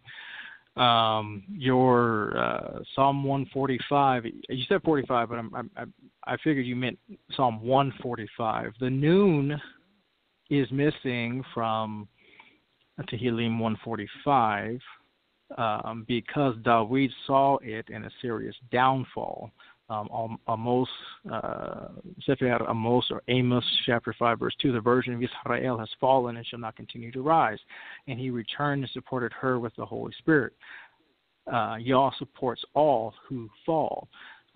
So he would have, the noon would have, if he would have inserted the noon, it would have been a negative connotation attached to it. So I want to make that very clear. That is a feature of that psalm which Christians have tried to go back and rewrite. Even some Yehudim have tried to go back and say, well, maybe we should insert it into the text. But we don't have any example or any fragments of Psalm 145 with the noon inserted, unless someone inserted it at a later date. So that answers that. Now, referring to your contradiction in where were you at? 2 Chronicles and 22. Wait, I just want to say real quick. You said in Psalms 145 that David left it out. You saying? Am I right or wrong? What you said, right? Correct. Okay. He left it out on purpose. Okay, so you basing that on what? I'm basing that on what our sages and the judges have said about why that psalm is missing that particular letter. That's what I'm basing that off of. Okay, so I just want to be clear. You're basing it off of what some men say, not what the Most High say, right? But off of what some men claiming that they believe he left it out, right? Well, was it a man who wrote Psalm 145? No, I'm saying you're basing that because a man said that David left it out for X, Y, Z reason. So, but it's a man giving you that explanation. It isn't that the Most High telling you why David left it out. You saying that a man told you why he left it out. I just want to be clear what you're saying. Well, did a man tell us who wrote Psalm 145? Did a man tell us who wrote Psalm 45? Who are we to say that David wrote Psalm 145? If not David, then who? No, I'm trying to bring to light that you're giving an understanding from a man perspective, where what a man said happened there versus what the Most High said happened there. So I just want to bring in clarity. People can understand that. Okay, he's saying a man said that, but God didn't say that. Okay, I got you. Go ahead. Okay, but here's the thing. The Creator also says you should not do what you do today, every man doing whatsoever is right in his own eyes. He also says you should trust in the Most High with all your heart and lean not unto your own understanding. And Deuteronomy 17 is very clear that we're supposed to obey the judges. Even in your New Testament, in Matthew chapter 23, verse 1 through 3, your rabbi also tells you to obey the judges. And these judges who actually put together the Tanakh tell us how it was put together, and it is not a big secret of who wrote each individual psalm. It is not a secret of why certain things are there, or certain things may be missing, or that there might be certain contradictions, especially go back to the Second King, or First Kings and the Second Chronicles, or what have you. Okay, Second Chronicles 22. Yes. And we know that in 2 Kings 8:26, it says he was 22 years old, not 42 years old. How is this possible? And even according to this, the son was 2 years older than the father.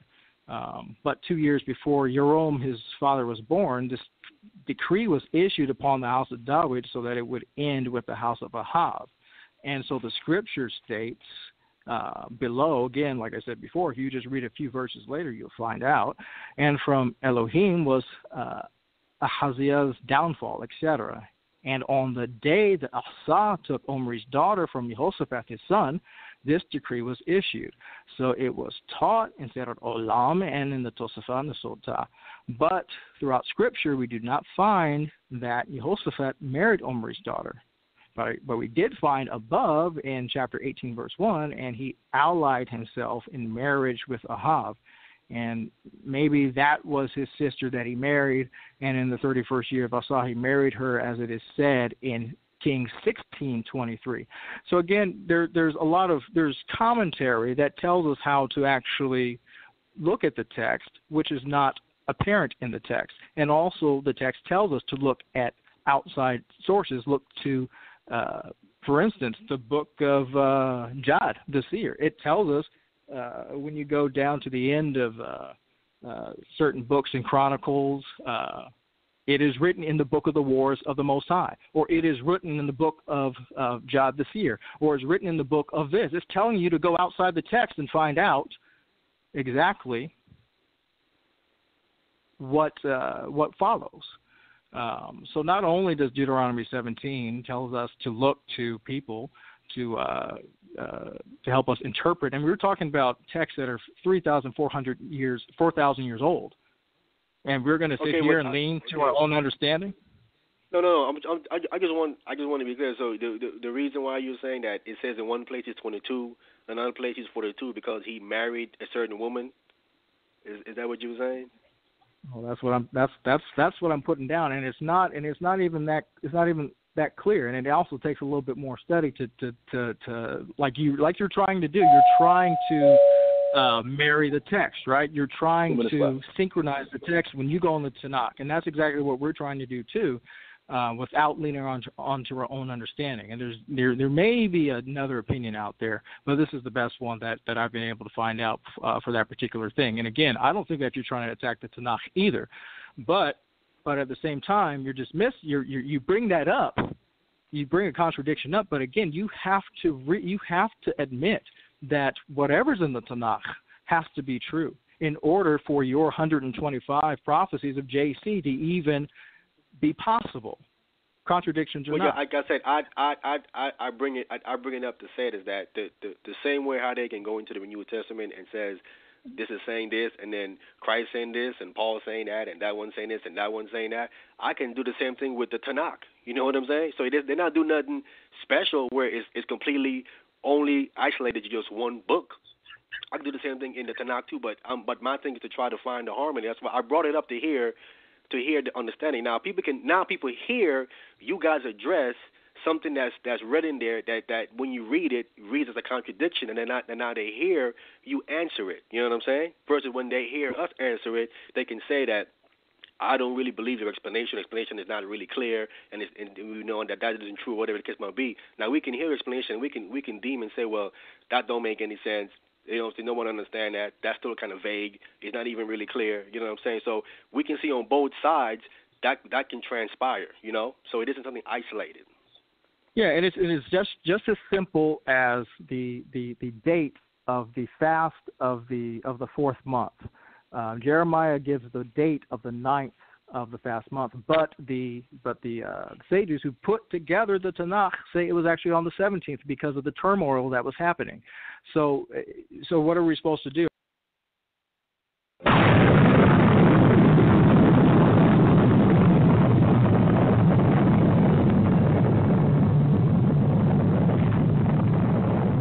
Welcome to the planets of debates.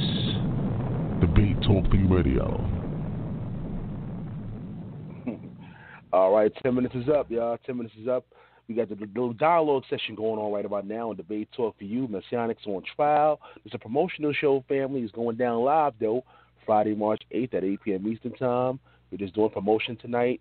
We're getting a little dialogue session in, squeezing that in real quick for each team. And after that, we're going to pretty much get some last words and wrap it up. But let's go to my brother Gabar. I mean, you know, Gabar, who you want to dialogue with for 10 minutes if you got time? Who you want to dialogue with?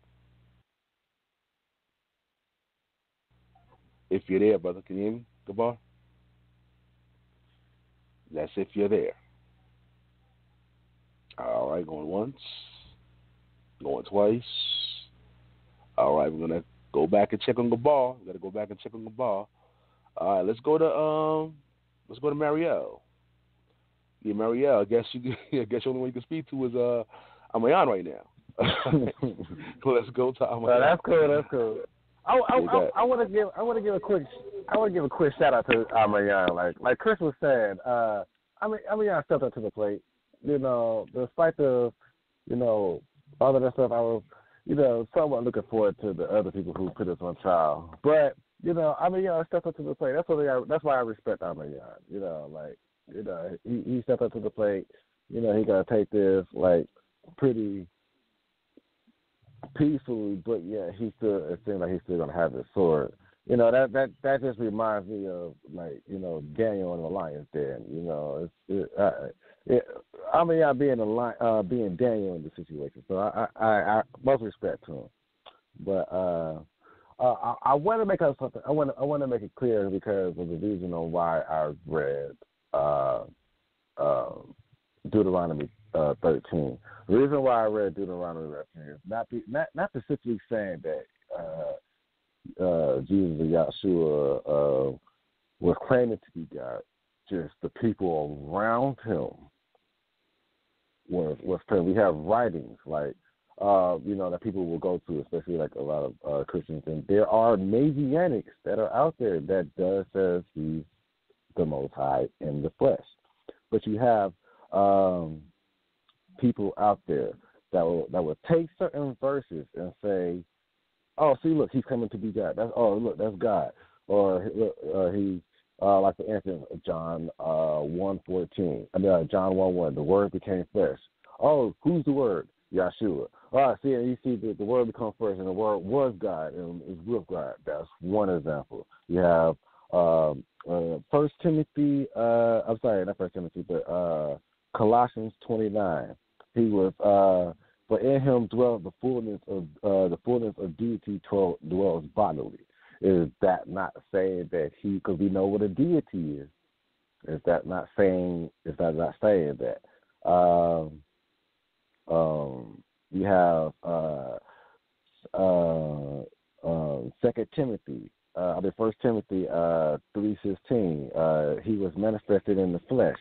Validated by the Spirit, seen by angels, proclaimed among nations, and believe on in the world and taking up glory. The only person who's acquired glory is the Most High. You have Yahshua claiming, and this is, I'm just stating what people would say, the text that people would use to say that, he's claiming to be the Most High. John 8:58. He said, before Abraham, I am. He said, I am. So therefore, the Most High only says, I am. He says, I am. So therefore, he's saying, I am. We have the conversations between him and Thomas. He said, the Lord of my God. Can you kind of explain why people would associate this when it's saying he's a deity fully embodied, the Word has become flesh, and the Word is God, the Word was God, and the Word became flesh, etc. Can you kind of and another thing, he says all power and glory has been given to me, the authority of heaven and earth has been given to me, but we know that that's only associated with the Most High. Can you explain those claims? Okay. Let me see. Can I start with the last one real quick? Okay. When he says all power or authority is given to me in heaven and in earth, Paul tells us in the book of 2 Corinthians chapter 12 that Christ was caught up to the third heaven. So we understand that the third heaven is where the Most High and the angels dwell. The firmament, as we read in Genesis, the second heaven, and the air, where the birds fly, would be considered the first heaven. So when Christ is saying all power is given to me in heaven, he ain't speaking of the third heaven or the second heaven. He's speaking of the first heaven, meaning the air. From the air all the way down to the earth. That space there and the earth, that space there, that heaven is what he's referring to, because we understand he's going to come back and rule here on the earth. Right now, we are told by Paul as well that Hasatan, Satan, is the prince and the power of the air. So he's controlling that heaven there until Christ was resurrected, and he said that was not given to him, taken away from Satan and given to him, but it won't be completely physically given to him until he actually come back, and then we understand that Michael's going to take Satan out of power.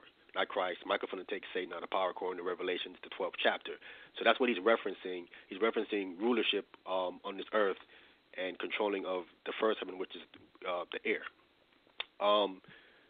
As far as the situation about him saying I am, when you go into the Greek, I think it's not I am, or the am is not even there.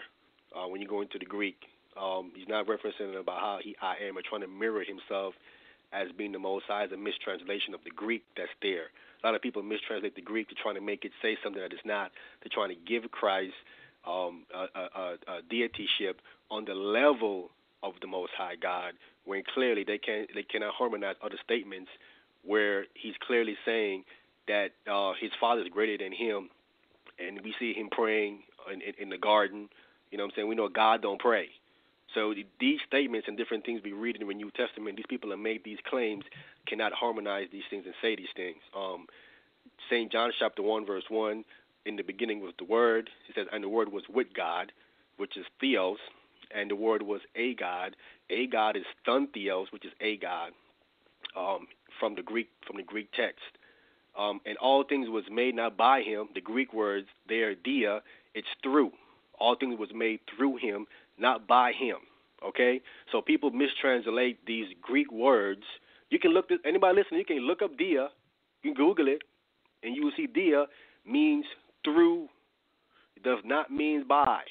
Okay? You can look this up. Okay, so it's a mistranslation of people who translate the text that believe he's God, and they would translate it that way. I think you brought up when Christ, I think, said something about gods. The old Christ even quote, I think Psalms 83 or Psalms 86, I think it is, where it says that ye are gods. Clearly, so the Tanakh even reference Israelites as being gods, but we know it's not talking about them being a spiritual being. Our understanding that's given to us from Peter, Paul, and these brothers there, that he had a pre-existence before he came down, and that's where he get his deity or his God label from, being pre-existing before he came down. I don't remember everything else you brought up, but if you can remind me, I can address them, one by one. Okay. Those I remember. Well, this is, and just FYI, because I know you're not under the impression that he is the Most High, so I'm setting up these questions for those that are making that claim for you, so you can properly address the people on the Messianic side. So this is not really the attack, and you just want to make that clear. Okay, so I'll get to the main one that I kind of brought out, or I wanted you to really touch on, is Colossians 2 verse 9, where it says, "For in him the whole fullness of deity dwells bodily." Colossians 2 and 9. Mm-hmm. For in him dwelleth the fullness of the Godhead bodily. Okay. And the question is, what again? Is that not a claim, or Paul claiming that Yeshua was, that the Most High dwelled in the flesh of Yeshua bodily, fully, as the Most High, meaning that it was the Most High sending his spirit into a body and having the body walk around the face of the earth? No, Paul is not. He's not referencing God in the body. He's referencing that in Jesus Christ is the fullness of the Godhead bodily, meaning that in Him is what the Most High expect you supposed to be operating. That's as His Son, as the Most High Son, because Israel is called the Most High Son. He said this in Exodus 4:22. So the way that Christ operated, the way that he did things is what the Most High expected Israel and Israelites to be operating. So it's like he's operating like the Most High intended him to operate, having the Most High Spirit upon him, as we read in the book of Matthew chapter 3, verse 16. So him saying that God had bodily is just that he's operating the way the Most High wanted him to operate, and we look to him as an example, and we follow him to fulfill.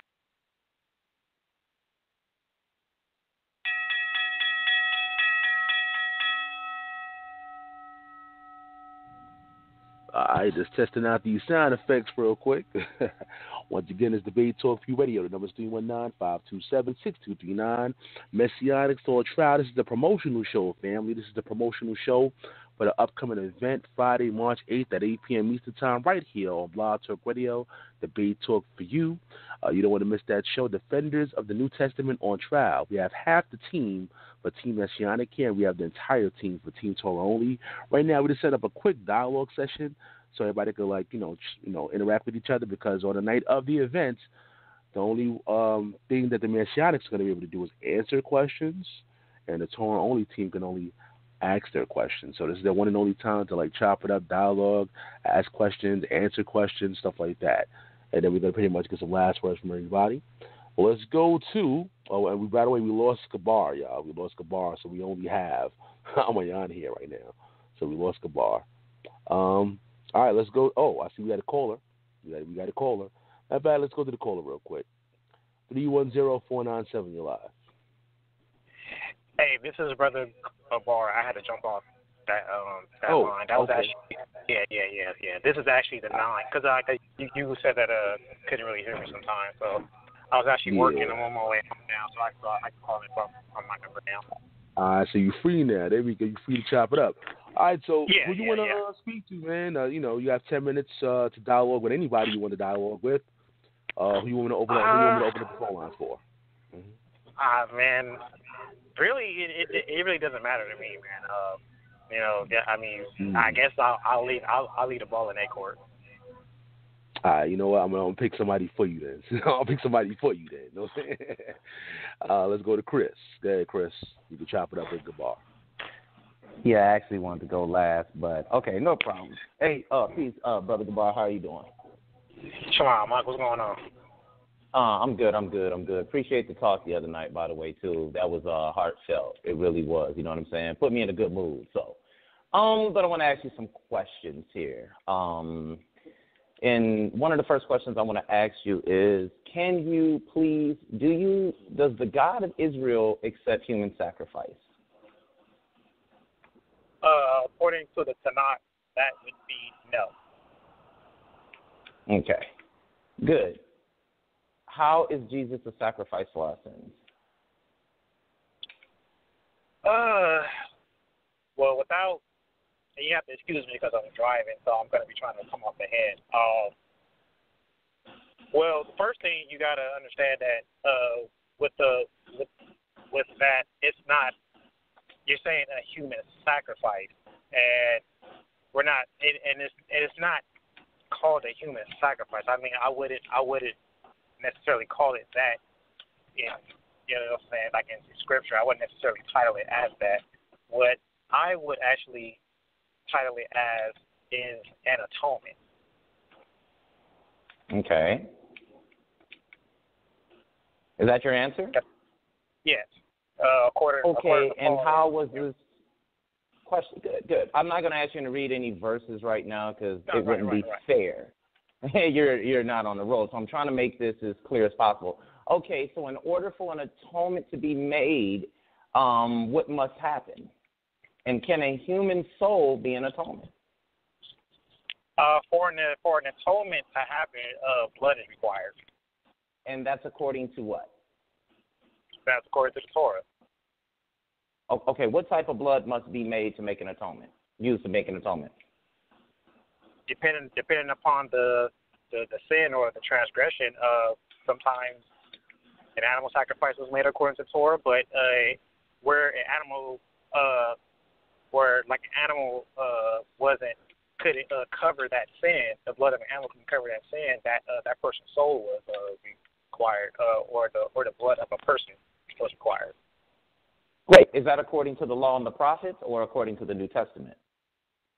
Well, that's according to the law. Like for example, if you were to violate the Sabbath, blood would have to be shed for that. The person's blood would have to be shed for that, for a violation of the Sabbath. Or if one were to commit adultery, one's blood that is not an animal person, their blood would have to be required for that. Okay. Quick question. You said that if somebody violates the Sabbath or somebody commits adultery, is that a punishment, judgment, or is that a sacrifice? That would be it would be an atonement as well as a judgment, actually, because whenever that law is violated, the blood still atones for that sin one way or another. Okay, but the Torah does not teach that at all, that a human's blood can atone for sin. Can you give me is there a chapter and verse that can show me that? Well, an atonement is the word kafar, which means a covering. So the blood is covered for that sin, and that is what is required. Blood is required to pay off the debt to that sin, which is translated into English as atonement. Okay, but we also see the word kafar has many different meanings. Am I correct? Yeah. Depending on the context in which it's used, right? Right. So I just want to go back to the original question. I asked you about where does it say in Torah law that a human soul or human blood can be used to atone for our sins, because according to Leviticus 17:11, that's where it says that blood must be used to make an atonement, right? Right. But let's go to Leviticus 17:11 here. And when I open up Leviticus 17:11, the proper context of Leviticus 17:11 is not the way the Christian theosophy or theology states it. It says right here in Leviticus 17:11, and whatever man of the house of Israel or the strangers who dwell among you who eats any blood, I will set my face against that person who eats blood and will cut him off from among his people. For the life of the flesh is in the blood, and I have given it to you upon the altar to make atonement. So that blood must cross the altar. Isn't that what the law said? Correct. So where can blood be shed at away from the altar in order to make a human atonement? Or atonement. Where can I, excuse me, I'm sorry. Let me reframe the question. Let me make it a little bit clearer for you. Can I bring human blood to the altar? Can you bring human blood to the altar? Yeah. When you think about that, then you have to consider understanding what the altar represents. Because, and just to quote real quick off the top of my head, whenever you go to Hosea 14:10, it talks about that the ministry of the prophets was spoken in similitude. So the things that we see in the law, like the altar, the temple service, things like that, these things were similitudes that was pointing to something else. Okay, so the blood that would come across the altar, whenever that was coming from the animals at first, that was a similitude. So likewise, whenever the blood of a person that would come across the altar, later that would be a similitude. If I'm answering your question correct. Actually, you're not. That's fine, because it's what you've been taught, because I want to continue to move on here. In Deuteronomy chapter 12, and many other places, I just want to go here to address this. In Deuteronomy chapter 12, we read here, I'm going to read this for you, and I'll make it as quick as possible. When the Lord your God cuts off from you the nations which you go to dispossess, and you displace them and dwell in their land, take heed to yourself that you are not ensnared to follow them after they are destroyed from before you, and that you do not inquire after their gods. This is very important, that you do not inquire after their gods, and how did these nations serve their gods? I also will do likewise. You shall not worship the Lord your God that way, for every abomination to the Lord every abomination to the Lord which he hates, they have done to their gods, for they even burn their sons and daughters in the fires to their gods. So he's saying that they sacrifice their sons and daughters. Do we serve a god of the Canaanites? No, we don't serve a god of the Canaanites. Okay, but he just said right here he abhors human sacrifice. He says it's an abomination to him. Do you agree with that? Right. That's in terms of a person being sacrificed to an idol or something of that nature. Now, when you are referring to a person having to be an atonement for a sin, I mean, even when you read from Moses, you know, he understood that, you know, he could take the penalty of death for the sins of his people. Even when you read about who am I thinking about right now? Saul's sons, I believe, when you read in 2 Samuel, they were given as an atonement or a covering, you know, for that sin. You know, so you know, okay. So whenever you are looking at it from that perspective, you know, like these, you know what I'm saying? The point is that, like you said, life is in the blood. So that blood is a requirement. That's the main point. The blood is a requirement to cover the debt of that sin. Okay, so according where you just went, you never showed me where the Most High accepts human sacrifice. You are saying that human blood can be used to atone for sin, but we see the word kafar can be used in many different text contexts when that word is used. It also means to appease, right? So when we see the story of Saul, it's that David was coming to him saying, "How can I appease you?" But I want to bring that out in a trial. I want to read something to you here because you said the Most High will. Well, let me just ask you a question because I want to keep it moving. Does the Most High have a covenant with David? The covenant that he made, that I believe that was made was when he said that he would have his son, which is Solomon, how he will build his house.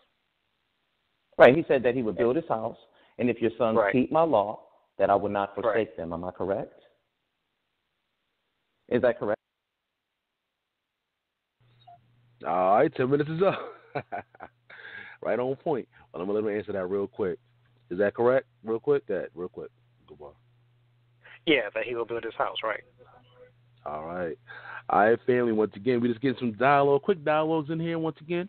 Debate Talk Feud, number 319-527-6239. Let me go to, let me see.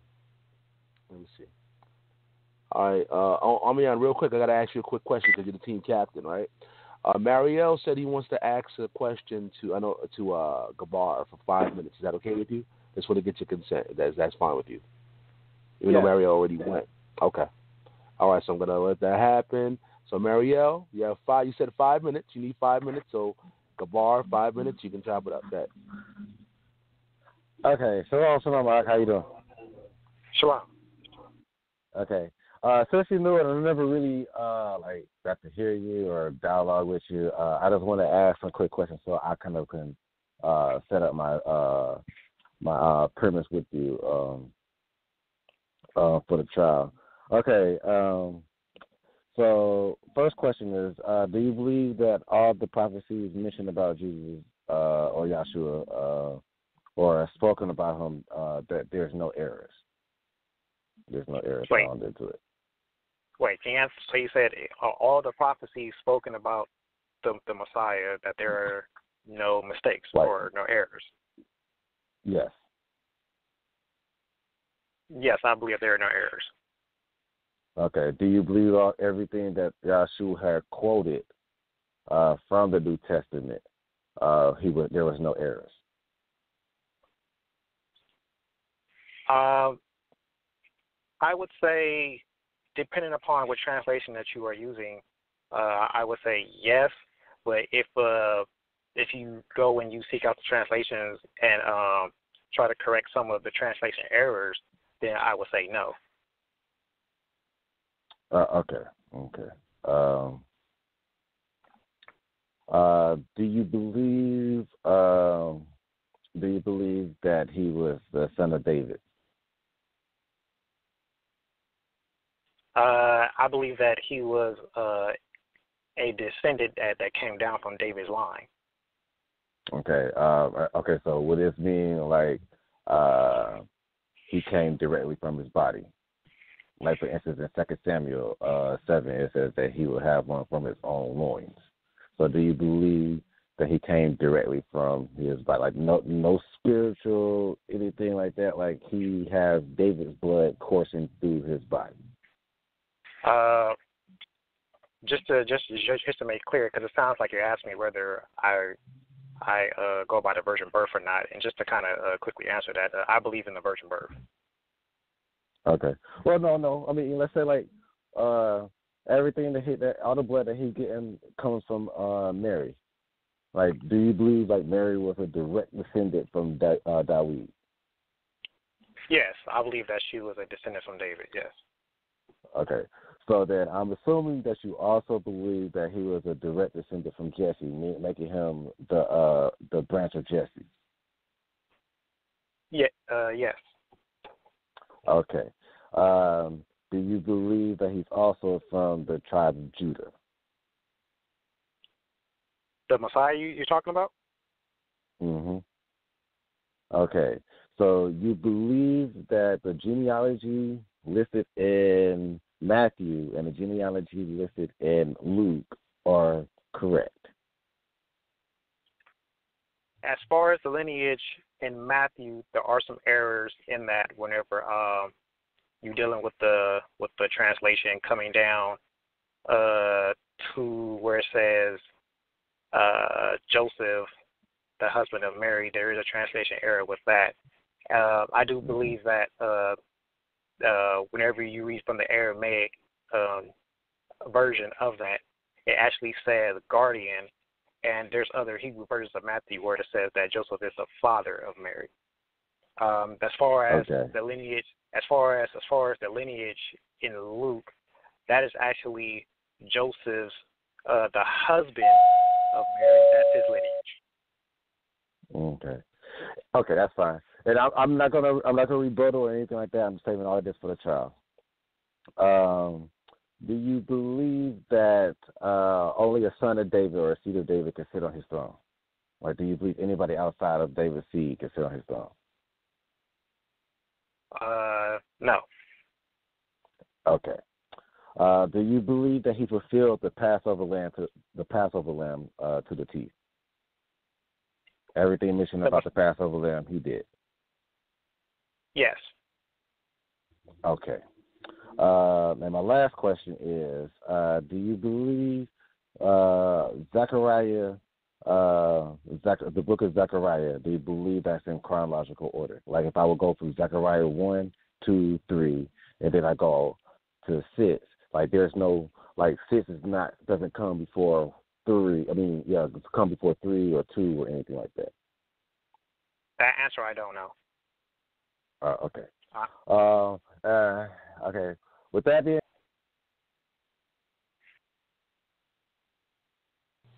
all right, fam. 5 minutes is up, y'all. 5 minutes is up. All right, so we got one more left for Dayvaughn Mays, and he's going to pick out whoever we want to speak to, and after that, I'm going to pretty much get some last words from everybody. Unless the callers want to chime in. You know that number by now, 319-527-6239. We got to do is dial the number, press number 1, and we'll add you to the conversation. Other than that, we can pretty much get some last word from everybody, and see you guys Friday, March 8th for the trial that's going down. So let's go to Dayvaughn. All right. Hey, Sal, can I give half my time to Elyon? I want to give half my time to Elyon real fast. So give him 5 minutes and give me 5 minutes. Okay, no problem. Go ahead, Elyon. Hold on. All right. Yeah. You want to talk? You want to talk? Yeah. Let me grab Ahmayan really quickly. Ahmayan. All right. Go ahead. All right. So there's one thing I didn't address in our last 10-minute discussion there. So I want to ask you, are you are you saying that the Most High's name does not appear in the Masoretic text? No, what I'm saying is that the Masorite changed his name, where his name was in the text. They replaced it with Adonai. Okay. If you have a Masoretic text right next to you? No, I don't have it. No. Okay. You can look probably any verse where you see the Yod He Wah He. The Yod He Wah He is going to be there. Okay. My next question is to you. Do you believe that there should or should not be any cantillation marks or vowel markings for Hebrew? No. I believe that there shouldn't be, because it's man-made. Vowel points are man-made. So I view them as an addition to the language, to the Torah. All right. So you view it as an addition to the language. So can you tell me what then is the prophet Ezra's? What is his role in all of this? They call him Ezra the scribe for a reason. What was his whole role in preserving some of our texts then? What was his role? Yeah. I just said he's not just called. He was to teach the people. Okay. Teach the people what? The laws of the Most High, the Torah. How could that be when we have a certain group of Israelites coming back from Babylon speaking Assyrian, and another group of Israelites coming back from Assyria speaking Assyrian, and from Israelites coming back from Babylon speaking Babylonian? How do you think they're going to marry the nation back together, so to speak? How are they going to marry these two languages? Okay, well, vowel pointers don't come from the time of Ezra. That's way after Ezra. That comes like 200 CE. So vowel pointing had nothing to do with Ezra. Ezra was not teaching no Hebrew with no vowel pointings in it. He never did any of that. Okay. Well, okay, how would I don't see the correlation. Okay. Well, let me ask you this then. When we're talking about, let's do a really easy language: English, Spanish, Italian, French. Do they not all have the same alphabet? So to speak, yeah. Yeah, they all have basically the same alphabet, the same equivalents, but we all know that those are different languages. So the other thing, the nice thing about cantillation marks that you may not realize is that we're actually able to translate and use that same script for Arabic, for Aramaic, and for Hebrew. And what they did, they didn't take the Most High's name out and replace it with Adonai. They put cantillation marks there for that resemble Adonai. Now let me say this. No, let me say this now. Let me say this. I'm almost done. Did the Masorite? I didn't get to say that. Did the Masorites themselves said that they replaced the Most High name with Adonai? Did they themselves say that? No, they did not. And you know why? Okay. Because let me make it very clear to you. I know how to pronounce the Most High's name, Yod He Wah He. Okay, it's not a big secret. We're not trying to hide it. But when we cantilize the text, when we sing the text, because the Mikra, what people call the Tanakh today, means to call out, means to recite. And Ezra in his day taught how to recite the text. And one way we recite the text is to not take the Most High's name in vain. Okay, so and just in tradition only, that's what we do. I want to make that very clear. That does not mean that we don't know the Most High's name or the Most High's name is not there. Okay, and then how in the world would you be able to translate the Masoretic text or even the Dead Sea Scrolls if there wasn't an oral tradition or something telling you that, hey, that combination of words means Shabbat or the Sabbath. Somebody has to do that. And that's what that's incorrect. That's incorrect. No one has to do that. Things was translated down. Then how do you translate it? Certain pronunciation of letters and names was translated down orally. You don't need no man to come add no vowel point or nothing to tell you how no word is pronounced. It was translated down orally. People spoke these. I apologize, family. The 5 minutes is up, though. 5 minutes is up. You got to go to Dayvaughn Mays. And once again, family, the number's 319-527-6239. By the way, family, if you like this program and you want to support Debate Talk for you, keep us on the air, I pay Blog Talk Radio every month in order to remain on the air. So if you want to help out and keep us on the air, family, let's go to PayPal, use the email debatetalkforyou@gmail.com. That'll help keep this program on the air. So if you want to support Debate Talk for You and keep the show on the air, and you want to be contribute to keeping the show live, and you like the content, you like the various segments, special guests, you can use PayPal or you use Cash App, $salshowtime, and donate to the program. And I definitely appreciate all the family out there that has donated in the past. And actually, that's why the show is going for 3 hours on the air now, because of past donations from the family out there. So we appreciate the support of the people that support Bible Radio, Debate Talk for You. Let's go to Dayvaughn. All right, Dayvaughn. Okay, there we go. You got you. You can speak to Ahmayan. Go ahead. All right. Shalom. Shalom, bro. Is one of the things that we have problems with is the New Testament, and of course, some people teach this differently, but most people teach that everything is exclusive about Jesus. For instance, that he was not the only Messiah in the Tanakh, correct? Correct. Okay. He wasn't the only Son of God, correct? Correct. He wasn't the only Son of Man, right? Correct. Okay. He wasn't the first person to go to heaven. Correct. Right? He wasn't the only one to do miracles. Correct. He wasn't the only one to raise the dead. Correct. Right. So my point is that I'm making clear is there's nothing exclusive about Jesus that gives him any credence to be anybody special. When he was casting out demons, and the Pharisees told him, "Oh, you're doing this in the name of Beelzebub," he said, "Well, who do your sons cast out the demons by?" Meaning, the Pharisee sons were already casting out demons. So for him to come along and do miracles and preach, what made him special when everybody else could do the same things that he did or already did them? And even concerning his name, he wasn't the first one named Yeshua. We see Joshua was named Joshua. His name was Hosea by Moses. We got Joshua the high priest in the book of Zechariah. We got Bar Jesus. We got Jesus surnamed Justice. So in Acts 4:12, when it says, "There's no other name given under heaven by which we must be saved," if somebody says, "Y'all believe in Yeshua," you would have to honestly ask which one, correct? Yes. Let me explain to you why he stands out from the rest of them. You know what I'm saying? Briefly, real quick, as talking, this side cut me off. What I want to just briefly really mention about what the brother was saying about the name thing. In the Torah tells us the Most High said, "This is my memorial." That's the English word. The Hebrew word is Zakir. This is my Zakir.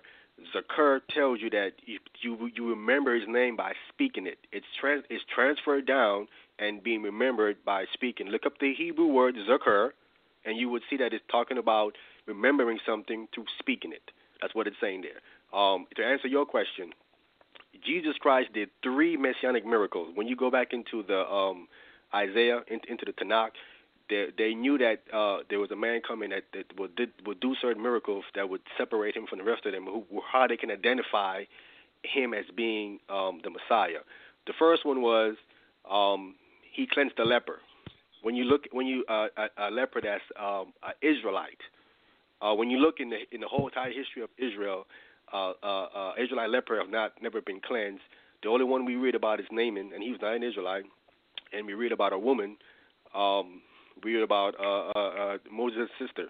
You know what I'm saying? But after that, an Israelite that had leprosy had never been cleansed. So they looked at it was viewed by them that if a man come and did that, that would be looked at as a messianic miracle. When Christ did that, the Pharisees would go. What prophecy says that though? What prophecy says that we're looking for somebody who cleanses lepers?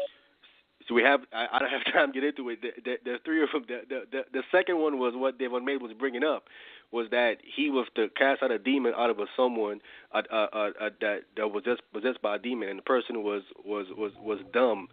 Usually, how they cast out demons was that they would first try to get the name of the demon, and then they would invoke the Most High name and cast out the demon using his name. This particular person that had a demon in him, he said it was dumb. He could not speak.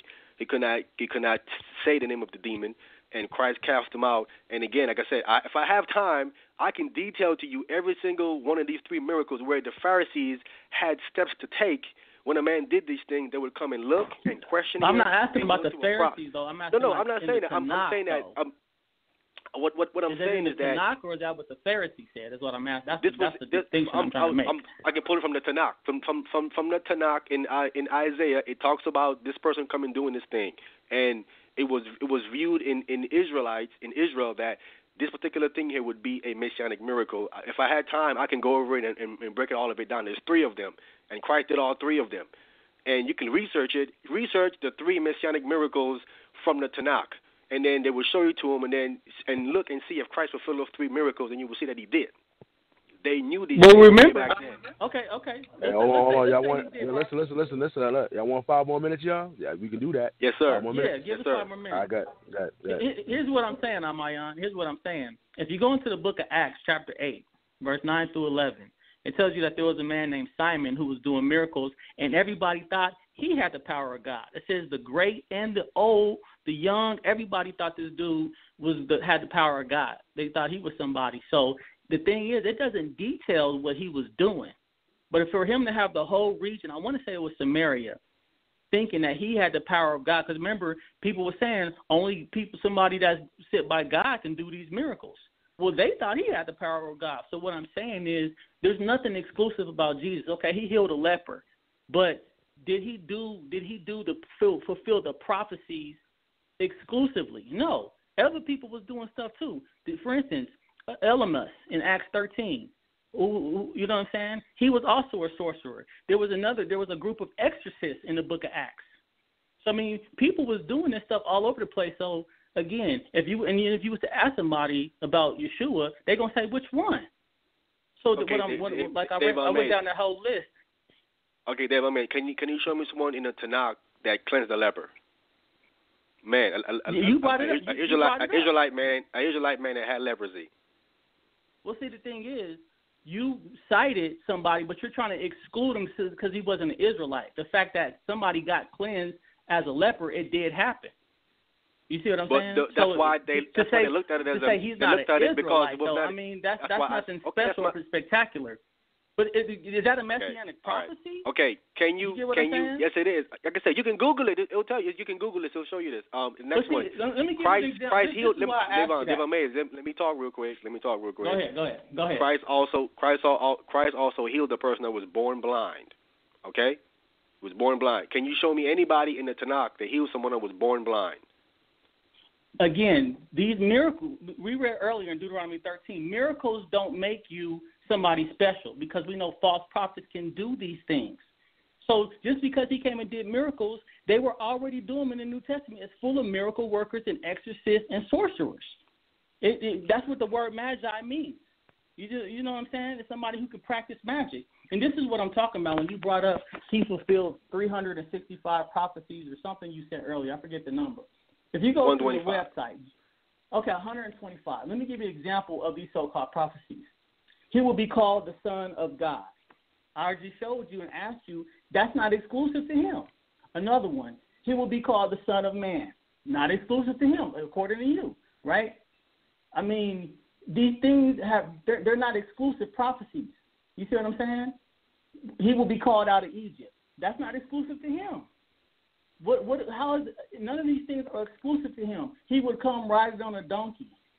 Okay. Wait a minute. That is exclusive to him. No, I'm gonna tell you why. Because when that's Zechariah 9:9. The very next verse says he will speak peace to the Gentiles. He said he didn't come to bring peace.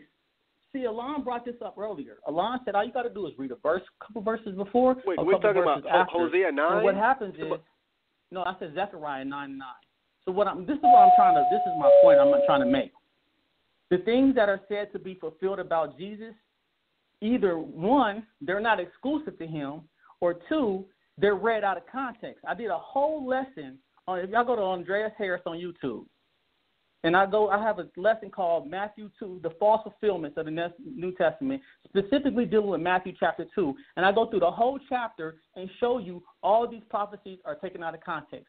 When it says, I called my son out of Egypt, that's talking about Israel when you go to Hosea chapter 11. It says, I called Israel. No, that is not. The name, not. I ain't the talking name about Israel Israel. is in there. No, it ain't. No, it ain't. No, it ain't. Okay, we're going to read it. Wait a minute. Here, wait a minute. Let me explain to you. Hold on. Let me explain to you why that's wrong. I want to read it. You can read it. Go ahead, read it. I'm going to explain to you why you're wrong. Okay, I'm going to read it. You said Israel is not there. I didn't say Israel was not there. Hosea 11 and 1. That's not what I said. It says, that's not what I said. Israel was a child, then I loved him and called my son out of Egypt. As they called them, so they went from them. They sacrificed unto Balaam. Now, when you read all the commentaries, the New Testament quotes is Matthew chapter 2. When it quotes this, is it quoting Hosea chapter 11? Yes, brother. It is quoting. It is quoting that verse right there. So did Jesus sacrifice unto the Balaam? Okay, brother. Now let me explain it where you're misunderstanding of what Hosea is saying. Okay, because clearly what you're missing is this. When Moses went to Israel in Egypt, that was not a call. He wasn't calling them. It was a deliverance. They was in bondage, and he delivered them out of bondage. It was not a call. So when he said, I called my son out of Egypt, it can't fit Israel because when we was Don't touch that dial. You're now listening to Debate Talk Free Radio.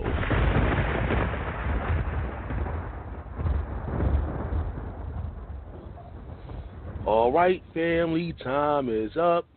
Time is up. All right, interesting dialogue, edifying for the people out there. Hopefully you take down some notes. Like I always say, take down some notes. Whatever you hear on Debate Talk for you, make sure you write it down and go back and do your own independent research. We love to hear from the people out there. I see we got a caller standing by. And again, we're going to go to the callers out there. After that, we're going to pretty much get some last words from everybody. Numbers 319-527-6239. Again, support Debate Talk Free Radio. Keep us on the air. PayPal, debatetalkview@gmail.com, Cash App, $salshowtime. Like I said, we have monthly fees each and every month, so we have to pay those fees in order to remain on the air, and your help will be definitely appreciated. Let's go to 510-917. You are live. Hey, shalom, everybody. This is Benny D. How y'all doing? Hey, what's going on, man? All right. I just got a question to the panel pertaining to the human sacrifice. I don't think that anywhere in the Tanakh or anywhere is anything about human sacrifice. But I would like to ask everybody, the New Testament believers also, is a two-part question. What was a sin that required, what was the purpose of the sacrifices, number one? And then two, the second part of the question is, what was, for any sin that required death, what did it mean for a person's sins to be required at their own head? And that was my two-part question. I'll sit back and listen to all the answers if that's okay. Yes. All right. I guess we'll start with Elyon. Elyon, you there? Elyon, you there? Oh, you want to start with me? Yeah. Shalom. Okay, sure. It sounds like his question was, what is the purpose of the sacrifices? I didn't get quite the second. Shalom? Oh, am I? Yeah. Hold on a second. Restate the question again. Okay, so first part is, what is the purpose of the sacrifices, or the animal sacrifices? Right. And then the second part is, if there was a sin that required where you couldn't sacrifice, but it required your own, if your sin was required on your own head, what does that mean? Okay, the purpose of the animal sacrifices, to my understanding, is to curb the innate, I guess you could say, animal instinct or the bloodthirst that man has. a lot of the commandments that we have that we should not commit against each other. You should not kill, should not steal, things of that nature, things that really end up in death, are curtailed by an animal sacrifice. And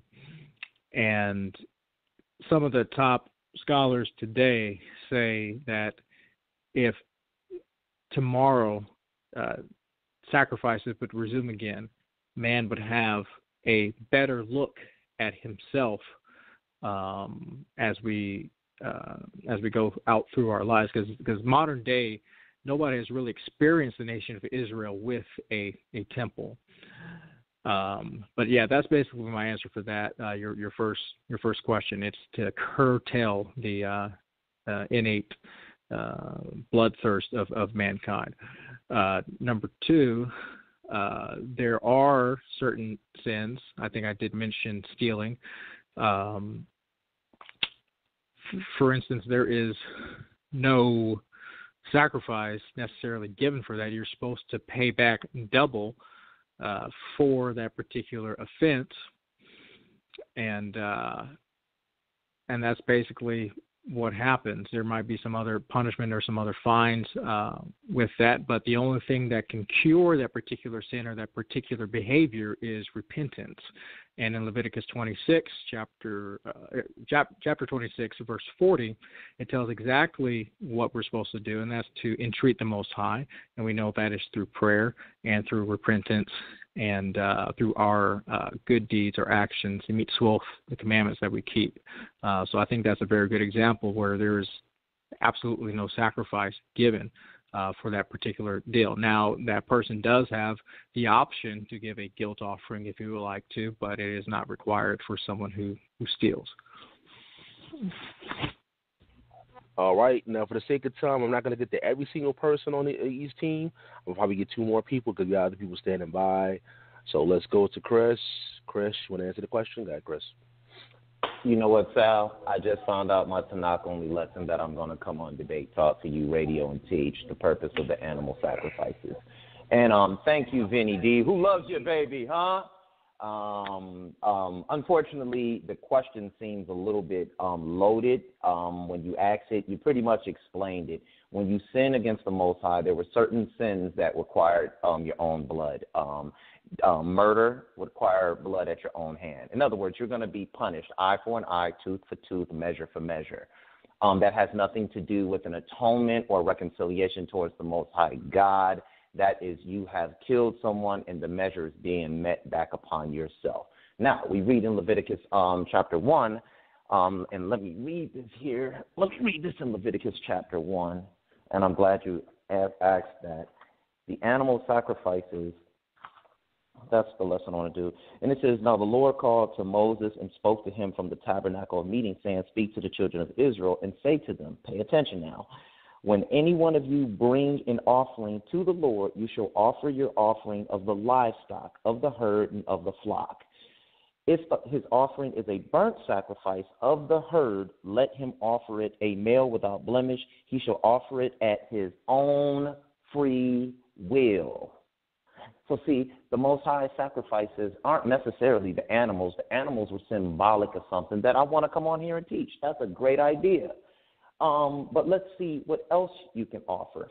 According to Psalm 51, according to Daniel, according to Deuteronomy, the 30th chapter, according to Leviticus 26, according to 1 Kings chapter 8, your prayers can be a form of sacrifice. When Daniel was in the land of his captivity, he prayed to the Most High. He was sent an angel, no blood required whatsoever. The temple was destroyed.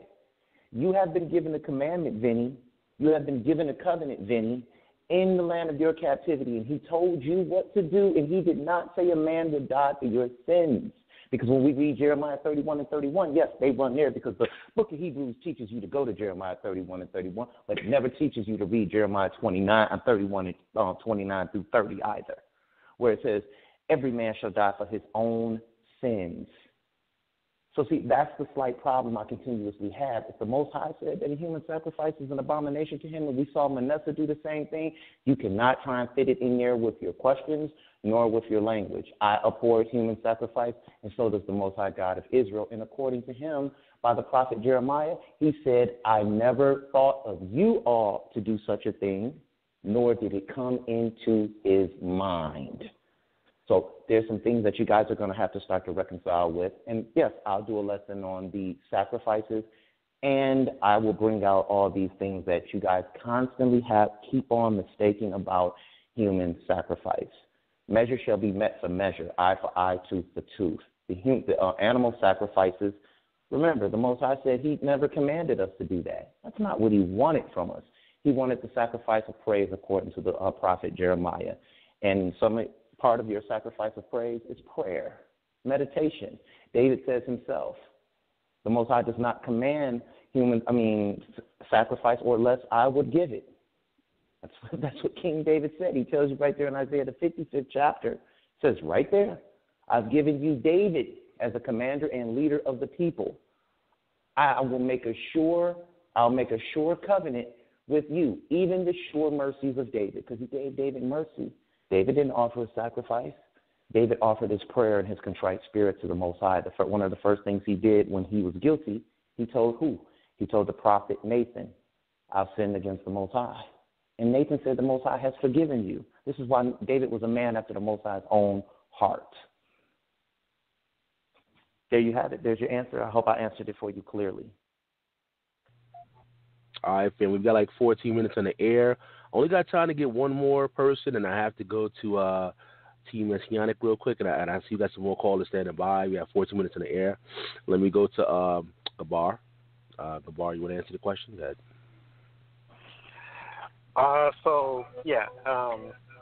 As far as I'm trying to remember the question. Okay, so as far as your own blood being required for certain sins, yes, that is something that actually is still required. Us understanding about the Messiah, as a brother Paul, he teaches, and as the New Testament teaches, he came to do that once, and a common misconception that is taught in the Christian church is that, you can just keep sinning, you just keep breaking the law, and he'll just cover your sin. That's not how it works. He did that one time.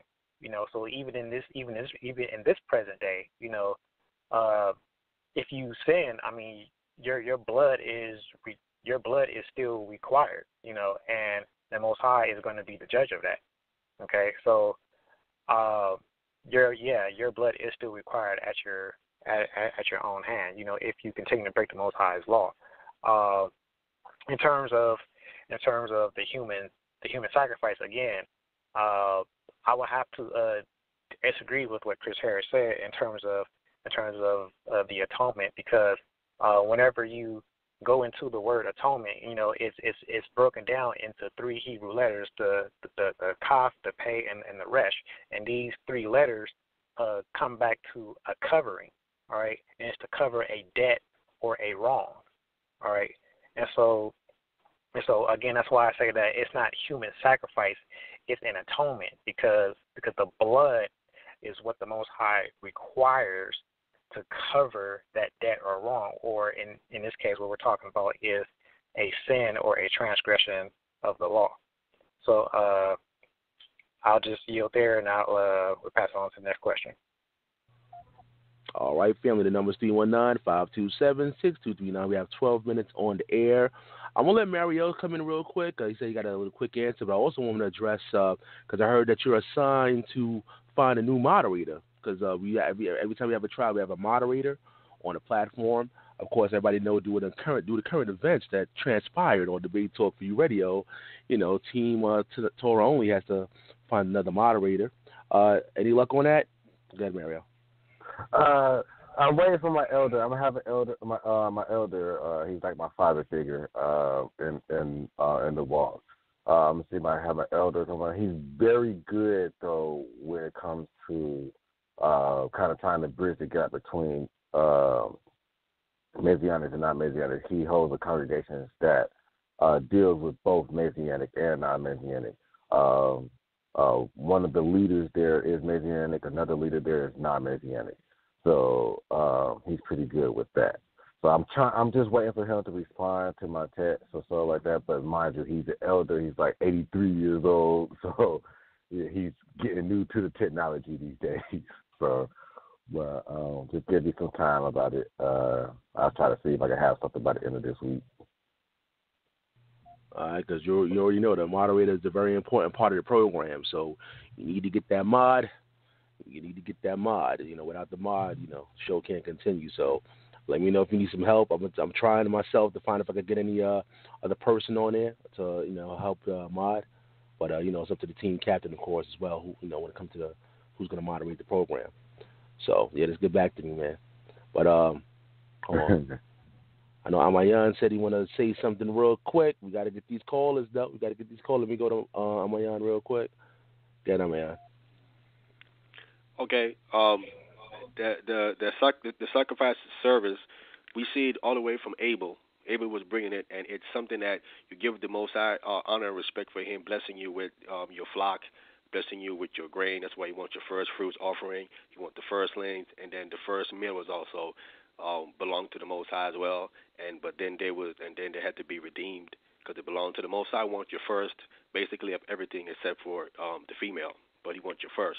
So that goes back to the temple service and sacrifice was about you honoring the Most High with your first that he blessed you with. That was initially what it was started for, and then he started implementing on top of that the killing of the animal for sins. But before we came out of Egypt, you can see there was animals being killed to make covenants, and animals being killed to offer to the Most High the firstlings and the first fruits. So that's where that come from. As far as the brother mentioned, he said that there is not human sacrifices they claim it, which is not that is human substitution. Is that in the Tanakh anywhere? And I want to read it in two places that it is here. Okay, to understand that it is here. The first place I want to read it is in the book of Proverbs, chapter 21, verse 18.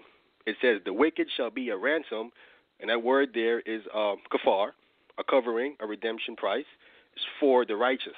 So we see that's speaking of people.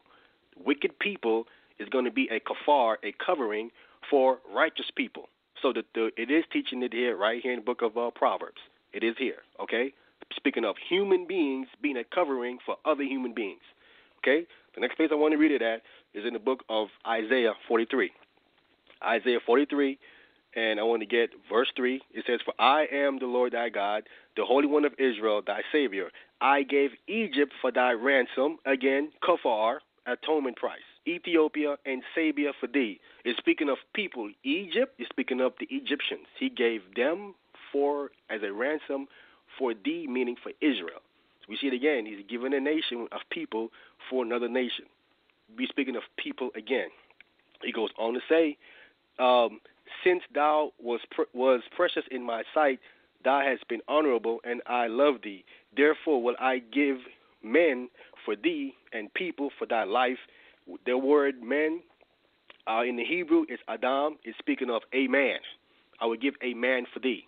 So clearly here we see that this concept of a human being a kafar or an atonement or a substitution for somebody else is clearly laid out here in the book of Proverbs and in the book of Isaiah. And the last thing I want to see and give it back to you, Sal, is when I was speaking with Dayvaughn Mays, the last point I want to bring out before I was cut off was that when it says that I called Israel out of Egypt, when Moses went there, it was not a call.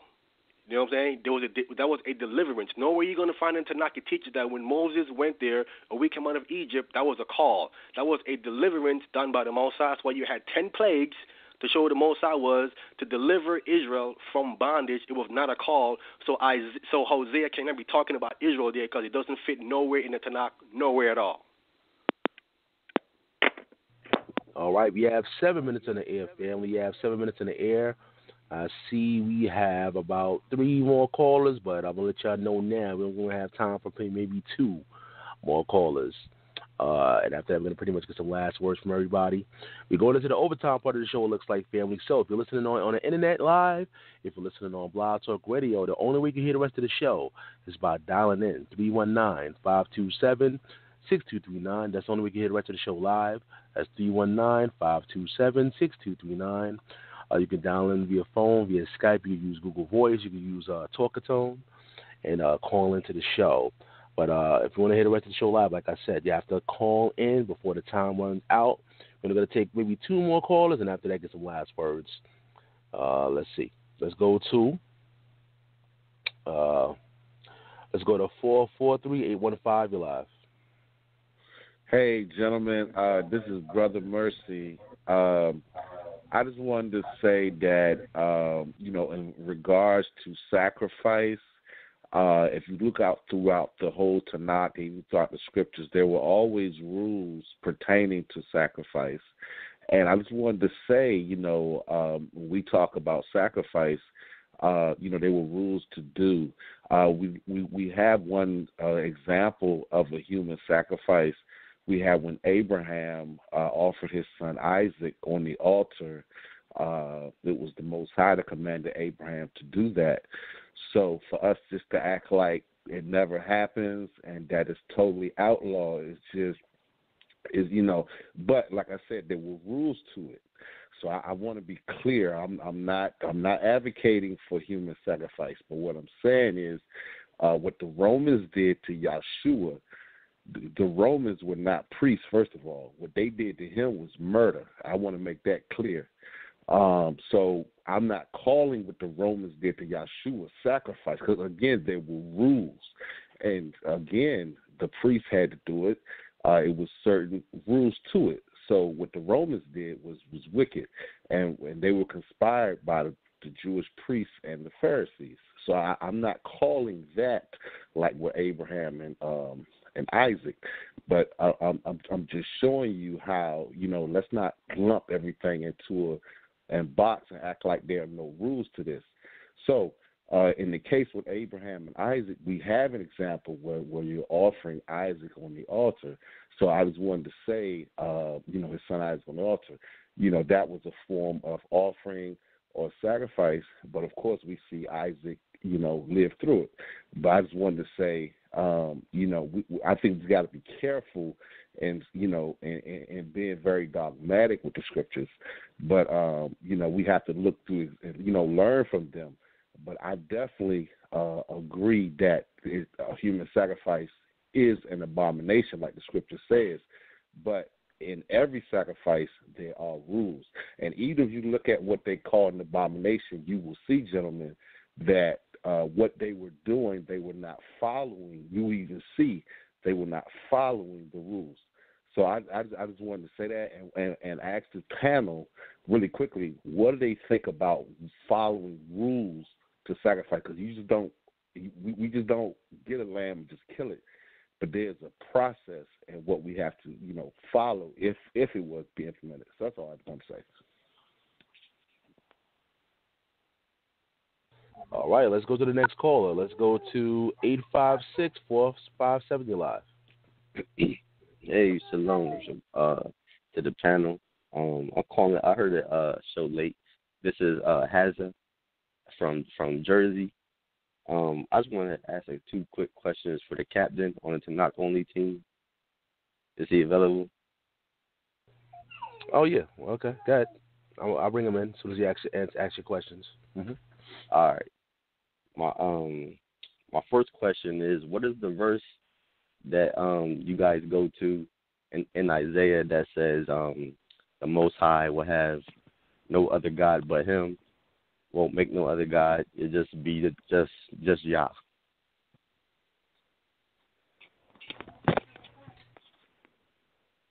All right, go ahead, Dayvaughn. You can answer. Oh, okay. Can you hear me? Yeah, I can hear you. Okay. There's a lot of verses. Isaiah 44. Right. Isaiah 44:6. There's one right there. Is that what the one you're talking about? Thus says the Lord, the King of Israel, and His Redeemer, the Lord of hosts. I am the first, I am the last. Besides me, there is no God. Right. Okay. All right, that's good. Thank you for that. Could you break down in Exodus chapter 7:1 where it says, "And the Lord Yah unto Moses, see, I have made thee a god to Pharaoh, and Aaron thy brother shall be your prophet." So Moses is a god now to Pharaoh. That's a good question. That's a good question. Well, first of all, the word Elohim just signifies power.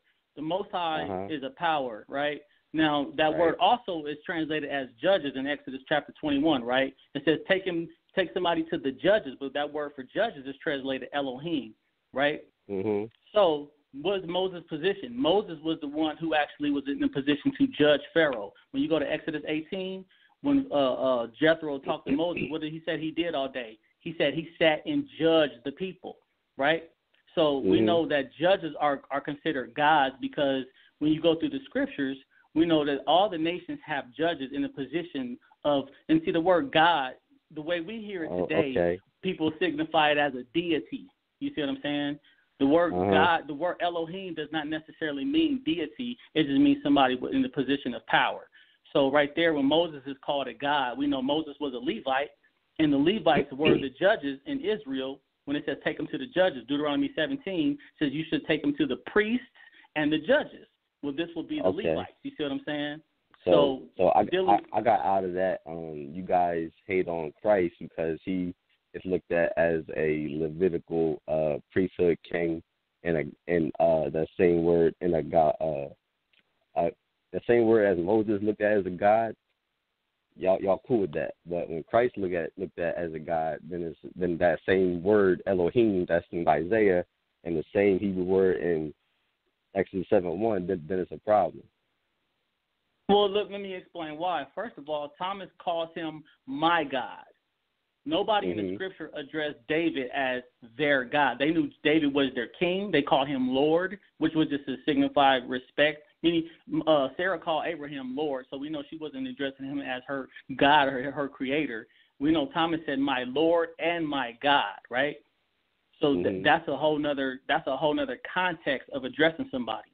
Now, like I said, we could play with the words because even the word Lord, you know what I'm saying? Does it mean deity? No. People call Lord Jesus is called Lord, and in the New Testament, since the Most High's name is not used, we don't know if it's talking about Jesus or the Most High in a lot of the cases in the New Testament. It's just not clear because we know people think Jesus is God. I don't know if you somebody who believe in the Trinity or I don't know how you get down, but overall, the problem is not necessarily Jesus being called a God, because he even says in John 10:34, "Are you not gods?" You know what I'm saying? He says all Israel are gods or judges because they're supposed to be priests. Exodus 19, right? You're a nation of priests. That would make them a nation of gods based on the term of they would all be judges because priests are judges. So when you put in context of all these words meaning together, Israel is a nation of priests. That would make them in a position of gods because they are to judge the nations, right? David and his sons were judges as well, even though they weren't priests. Solomon was a judge. He was considered a god in the terminology of he had the power to judge people. So it's not the problem that that Jesus is called a god. He's called somebody's God. You see what I'm saying? Nobody ever addressed nobody in this terminology. And like MariEL brought up earlier, he's called the fullness of the deity, meaning he's God in the flesh. Do you agree that Jesus is God in the flesh? I would agree that he is a God in a sense, as Christ said, "Aren't we all gods?" Like in the book of Psalms, it refers to many gods also, I don't see him as the Most High. Yeah, Psalm 82, right? Right. Okay. So in that context, if you're an Israelite, you would be a god, right? Right. He says all you are sons of God, right? That make you a god. But if somebody say, "Hey, man, you're my God," would you check him? But in this Jesus context, didn't check that person for that. In this context, it said Pharaoh couldn't even go to Moses. He had to go to Aaron because Aaron would be his prophet. Yeah, Aaron was the mouthpiece. Right. So, but Aaron was a god too, because Aaron was the high priest. So he would have been the high priest god, if you want to use the terminology Elohim, because Aaron was the chief of all the priests, and the priests were the judges, right? But nobody ever called Aaron their god, speaking of it in that language. You get what I'm saying? Now, since you don't think he is the Most High, but he's clearly called God in the flesh. You know what I'm saying? It's you know what I'm saying? So, like I said, I know you don't believe he is the Most High, but people do teach that. There's Christians who teach that. I mean, you know that as well as I do on this platform. So, I mean, it's a good question because it needs to be brought out because you make a good point. Why we tripping on Jesus being called God, but we see Moses being called God, but Moses is not addressed by anybody as their God. Also, that's the problem. I got more questions. I don't know how much time we got, and I really appreciate you because I know like other people they run and dance, but you gave a straight up answer, and I appreciate that. If I got more time, can I ask another question? You can squeeze in one more, man. One more quick one. All right. I know y'all say Christ is an idol and everything, and one of the I'm not sure right now, but one of the when in today's term as an idol, you think of somebody famous, right? And all that's like American Idol or something like that. Right. And I know in the Old Testament it says the fame of Joshua went out through the land, or the fame of Moses went out. So when it says the fame of Joshua, that's like saying, well, he's an idol. Technically, if you want to use today's terminology, but the Tanakh was not written in our terminology, it's written in the times of people who are actually worshiping things that created with their hands. And one of the reasons we can say Jesus is an idol, because today, if you want to go to today's terminology, you go to all kind of churches, there's statues of him. And what does it say in Deuteronomy chapter 4, 15 through 16? Don't make nothing in likeness of a male or female in heaven or on earth, above earth, under the water, right? So by reading that now. So you saying they wasn't looking at Joshua as somebody famous? It wasn't like no, not as famous. They didn't make statues of him and pray to him. That's what I'm saying. You could be famous. Pharaoh was famous, just the fact that he was a pharaoh. And if you never saw Pharaoh to actually worship him, you definitely knew he was famous. You know what I'm saying? Moses was famous when he came through Egypt because it says, everybody knew who he was when he left and everything. That doesn't make him an idol. You see what I'm saying? But when people actually make images of you and pray to you and think you're God, that is an idol. So, you get what I'm saying? So Jesus never said make it. Somebody will make a statue of me. If worshiping my statue, would that be my fault? I didn't just see I never said that it wasn't his fault. I'm not pointing fingers on whose fault it is. I'm just saying what it is. Because for you to say he's not an idol would not be true. There's statues of Jesus all over the world. Those are idols. Those are man-made statues that people actually pray to. No different from a Buddha or a Hindu statue. Yeah, is it their fault that people are doing it? Right. I don't see no commandments of him telling them to make any statues of him. Now, there's no commandment to make a statue of me and worship me. It doesn't say that. But that doesn't negate the fact that that's what's happening. Because of the text giving the people's perception that he is God. That's why people have turned him into a statue and worshipped him. So Moses never gave the impression that he was God, even though he was called a God. You will never read about people making statues of Moses and worshiping him because he didn't put the perception that he was in that league, even though he is called a God.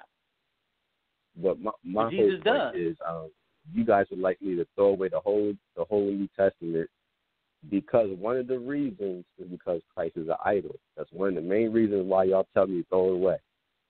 But to go make a statue of Moses and start worshiping it right now, then somebody will come and tell me, well, you got to throw the whole Old Testament away because now Moses is an idol. I disagree, and I'll tell you why. There's no doctrine to support to worship Moses. There's doctrine to support the worship of Jesus in the New Testament. He says, if you have seen me, you have seen the Father. That means you're looking at God when you look at me.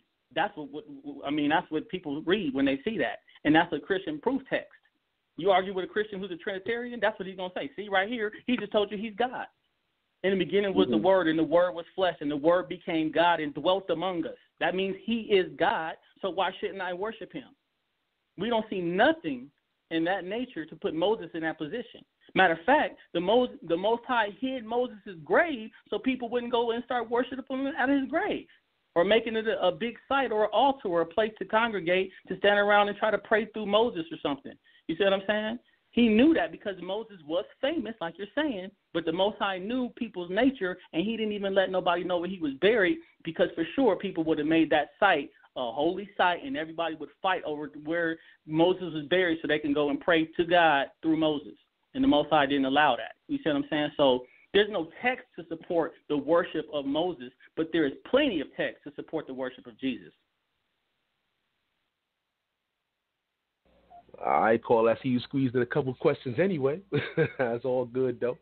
Well, we're going to pretty much wrap it up, family. Hopefully you guys enjoyed this show. It's going to be in the archives on YouTube, on Apple iTunes, and, of course, Blog Talk Radio. If you want to keep up with the show schedule, go on social media, look for Showtime, and pretty much I add all the show schedules on my social medias. Check us out on Instagram, on Twitter, all of that good stuff. We're going to get some last words, y'all. We're going to get some last words from everybody. Again, I appreciate the teams that came out. Let's go to my brother MariEL. Last words, bro. All right. Well, very peaceful. I enjoyed it. Told Sal for having this little discussion. It was a great way to end my Earth Day, my birthday. This is something that I enjoy to do. So thanks for giving me that birthday present. But I did want to quickly answer their question about the purpose of sacrificing, if you don't mind. I'll make it short. All I want to do is just read one verse where, actually technically two verses. They're not long, but pretty much what Chris was getting at is talking about just turning from their wicked ways. We can go to Ezekiel 18, start at 21.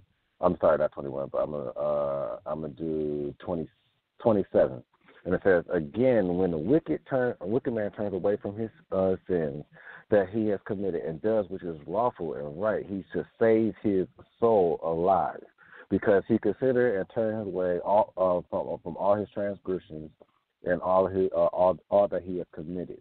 I will go back up to verse 22, because this is very important, because we are thinking of, okay, this is what needed for the Most High to actually forgive. But verse 22 says, none of his transgressions that he has committed shall be remembered against him. His righteousness that he's done, and his righteousness that has been done, he shall live. Meaning that the Most High will forget all the transgressions that you did if you turn away from your wicked ways.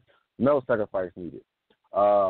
What got me out of the whole sacrificing thing is what I'm going to read in Jeremiah 7. Verse 21. And this is pretty much the premise of what was being said with Elyon. It says, thus says Yahuwah of hosts, the God of Israel, add your burnt offerings to your sacrifices, eating meat. For I did not command your fathers when the day that I brought them out of Egypt under the land concerning burnt offerings and sacrifice. But I said this day I commanded them, listen to my voice, and I will be your God, and you shall be my people, and I will walk in all the ways that I've commanded you, and that all may be well with you. You can literally read that from Exodus 19 all the way down until the time that Aaron's sons started issuing sacrifices. That's when sacrifices started being implemented. What we have to understand about sacrificing was not, you don't go and you just kill an animal and then like, oh, the spilling of the blood is magical and that was what makes you saved or anything like that. The whole idea of sacrificing was supposed to be used as a memorial, or as was stated, a guilt offering. Meaning, like, yes, I just committed a sin. I'm supposed to die for this sin, or I'm supposed to be punished for the sin, but I'm not being punished for the sin. Let me thank the Most High for not punishing me. And then they will offer up a sacrificing. Also, what sacrificing was supposed to do was supposed to change the person's way, because what we have to remember is that Israel was majority made up and actually came from sheep herders. One thing we know about sheep herders is that they actually build a relationship with their animal. So when this is like taking your animal or taking the dog and having to kill your dog that you just built this bond with. And so it's like taking away one of your friends and having to kill them for something that you did. Okay, so it's supposed to also change your way so you won't have to do it again. Israel stopped accepting it, and then we also could see this also coming along. No. My phone.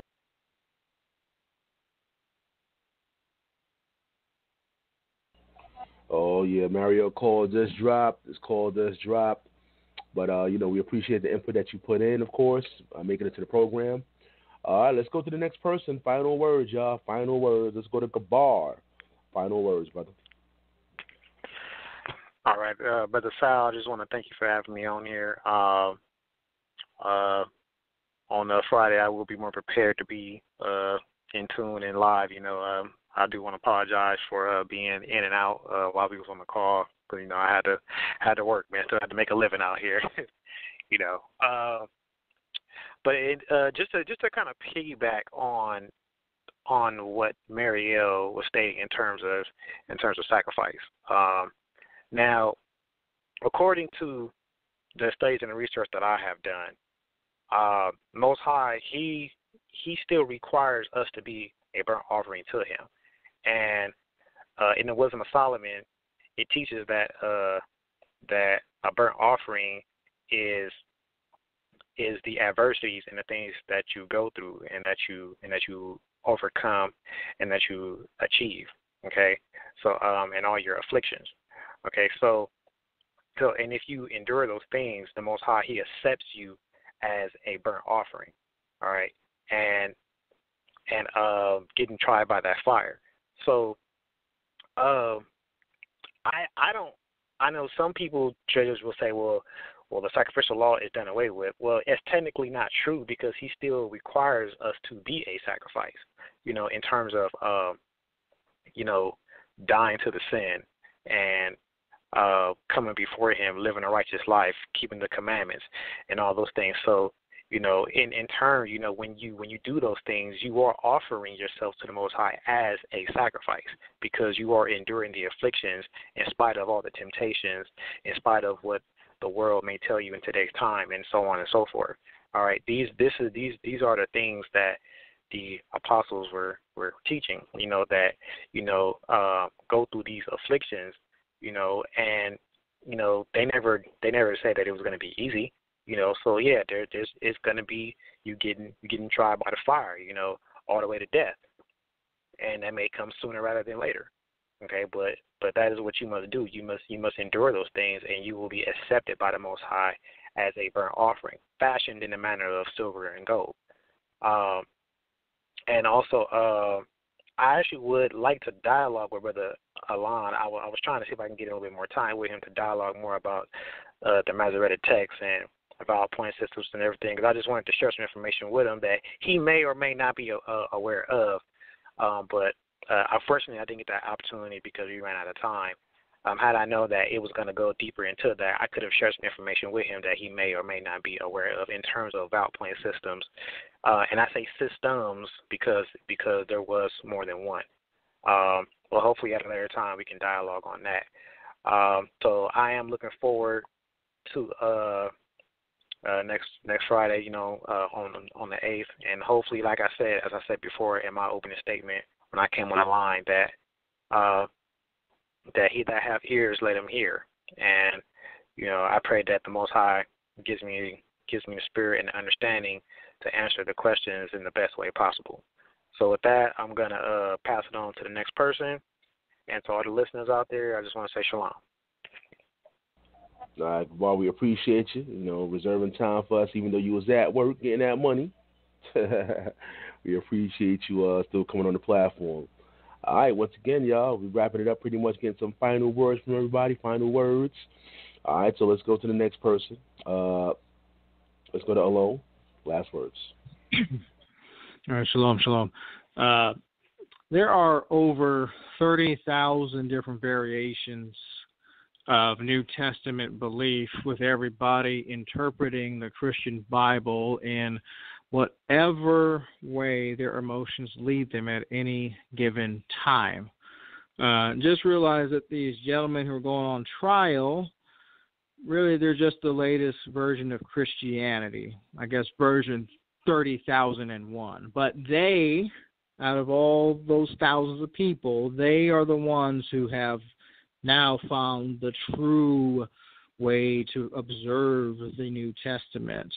I would have thought after 2,000 years that you guys would have figured out how the true nature of your prophet, rabbi, priest, savior, Messiah, king, man, bear, pig, and figure out how to serve him correctly.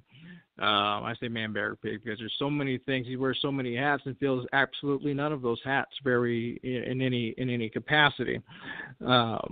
Again, nothing was answered today about how to actually serve this particular deity or serve this man or whatever they want to call him. They must show that they have the power that the New Testament requires out of them to cast out demons. They must show that they hate their parents. They must show that they have sold everything that they have, or else the Christian God says, you are not my disciple. And in terms of the Masoretic text, we also have this nifty little thing called the Dead Sea Scrolls, which predates the Septuagint.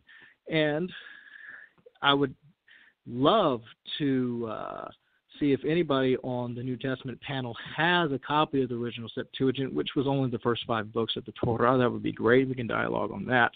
The Septuagint you buy at Amazon today is just like any other version of the Bible you can pick up.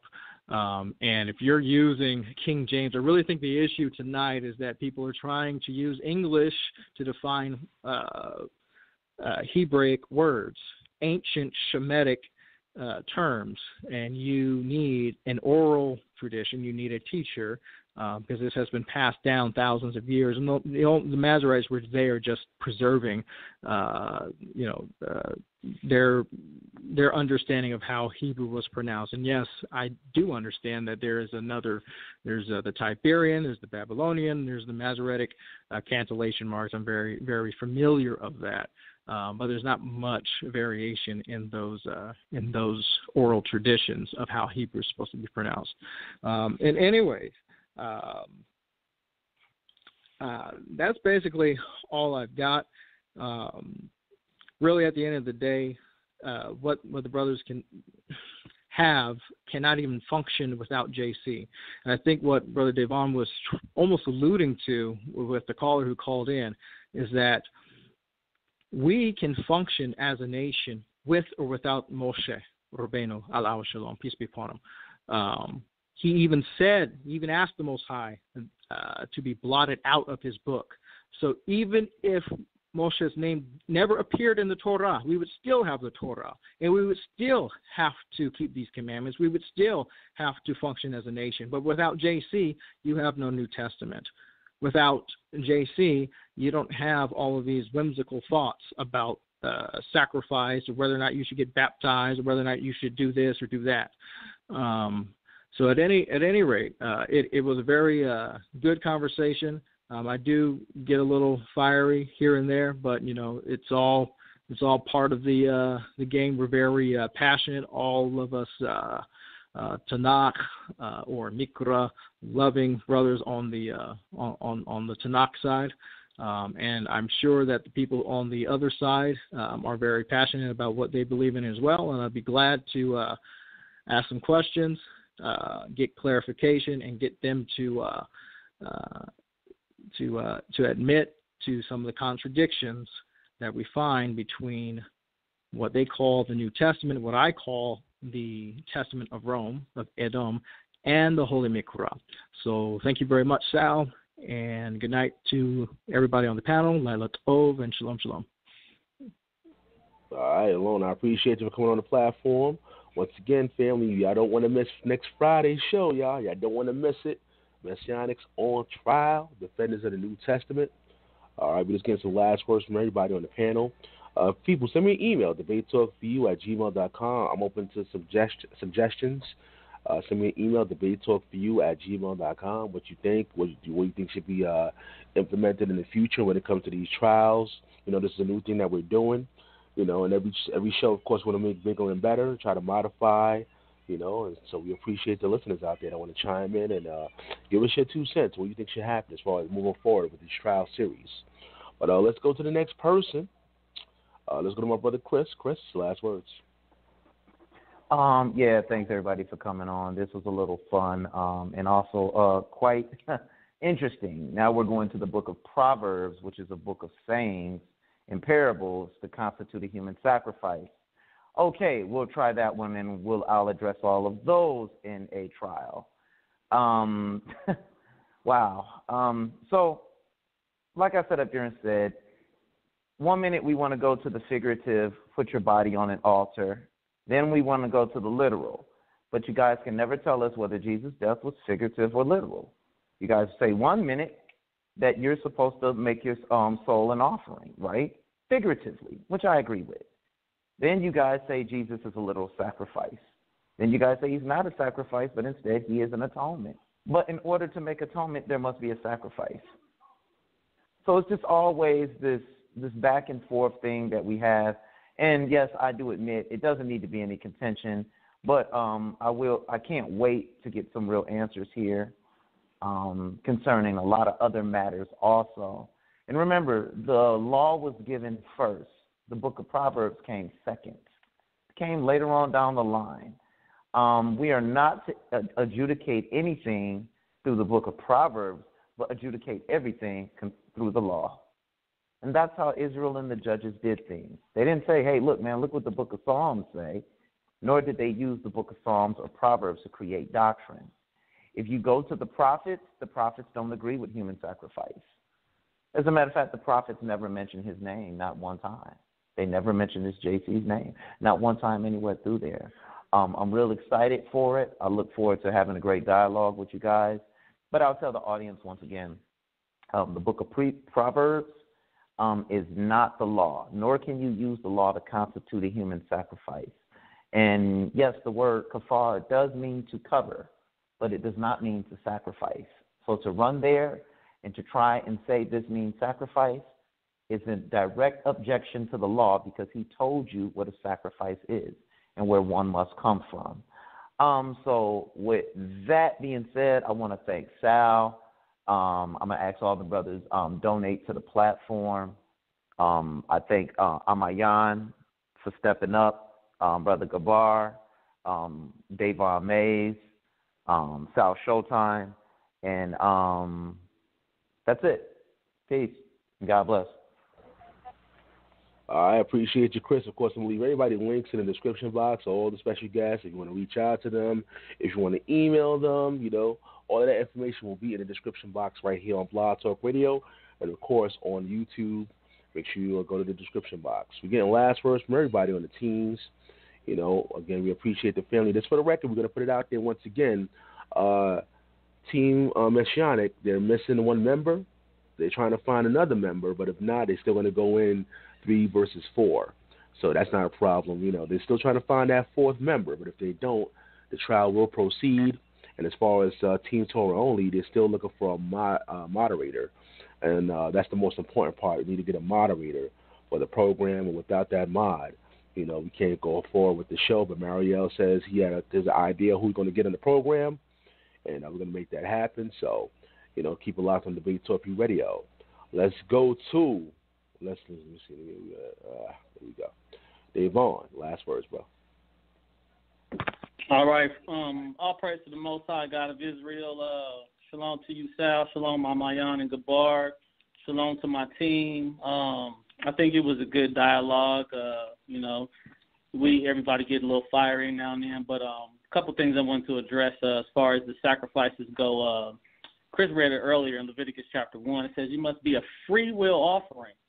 If you go to Matthew 26 and 39, It says he went a little further and fell on his face and prayed, saying, "Oh, my Father, if it be possible, let this cup pass from me. Nevertheless, not as I will, but as thou wilt." So he was not a free will offering. He did not want to offer himself. So that right there would violate Leviticus chapter 1 as far as somebody bringing an offering. So he didn't even want to do it. So, and I mean, there's when Christians talk about sacrifices, they only run to the penalty sacrifices, the punishments. There was Thanksgiving sacrifices. There was free will offerings. There was peace offerings. If you had a baby boy or something or had a good crop, you could thank the Most High. All sacrifices are not for punishment. So it's not based on punishment. You know what I'm saying? So that's another problem. And, you know, like I had to establish earlier, there's nothing exclusive about Jesus. Whether you think he's God, whether you think he's a son of man, whether you think he's a prophet, whatever, he didn't do anything special that would set him apart on any reason. And, okay, Ahmayan said he healed a leper. What is that doing for the nation of Israel? That does nothing for the nation of Israel.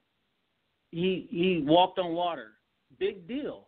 The Romans were killing them and taxing them in their own land. They were looking for somebody to save them physically. The disciples asked him, "Are you going to restore the kingdom of Israel? Not are you going to heal some lepers?"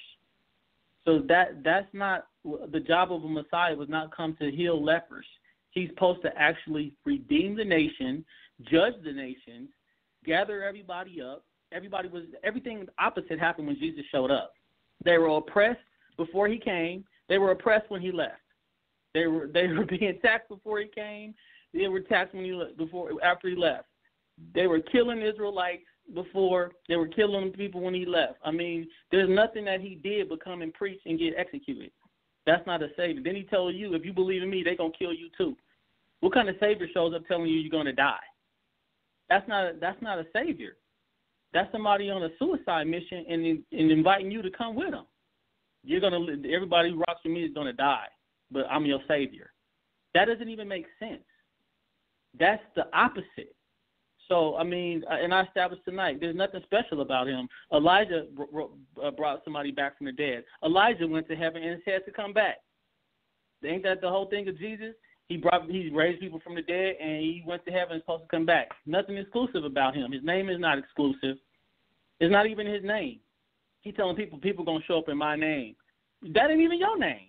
There was way too many people named Joshua or Yeshua before you even stepped on the scene. So you using somebody else's name trying to take all the credit for it. So, I mean, these are just facts. This is not my opinion. How many Yeshuas is in the Tanakh? Go through it. Read Nehemiah 9 and 5. Look at Bar Jesus. Look at all these other people named Yeshua through the text. And nobody ever, this is new doctrine, nobody ever got their sins forgiven by simply believing somebody was a Messiah. Show me one verse that somebody said, you believe in David as a Messiah? Sins forgiven. Never. David, any of the priests who were Messiahs, you believe in him? No. David actually saved people. 1 Samuel 23 and 5. It says David saved the people from the Philistines. Physical. These are physical things that have to happen. This was what the people was looking for. Jesus says in Matthew that Elijah must come first and restore all things. But did Elijah come and restore anything? No, that's a false prophecy. Matthew 10 and 23, he says, you will not go around the towns of Israel before the Son of Man returns. That did not happen. It's been 2,000 years. I've had plenty of time to preach around Israel. There's churches all over Israel today. Jesus did not return. That's a false prophecy. He gave a time frame. So Deuteronomy 18, out the window. You can't get false prophecies and then expect to be called a prophet. Yeah, you a false prophet. So, again, this is going to be brought out in trial. All these things, like go to Matthew, go to my false fulfillments on Andreas Harris' channel, and I go through the whole chapter of Matthew chapter 2 and show it's all bogus. They're all taken out of context or just straight just lies. You see what I'm saying? So, I mean, the whole concept of atonement is when you make an atonement, the Most High's anger is supposed to turn away. Read Numbers chapter 25. It says they hung those people before the Most High, and the burning anger of the Lord went away.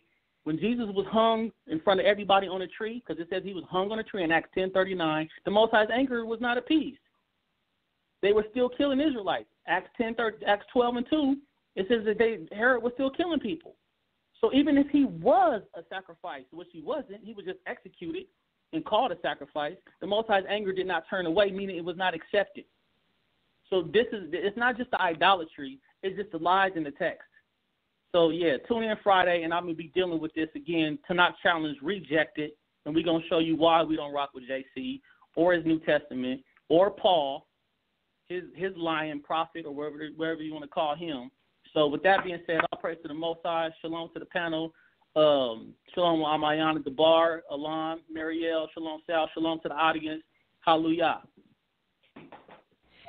All right, it's team captain for Torah only team.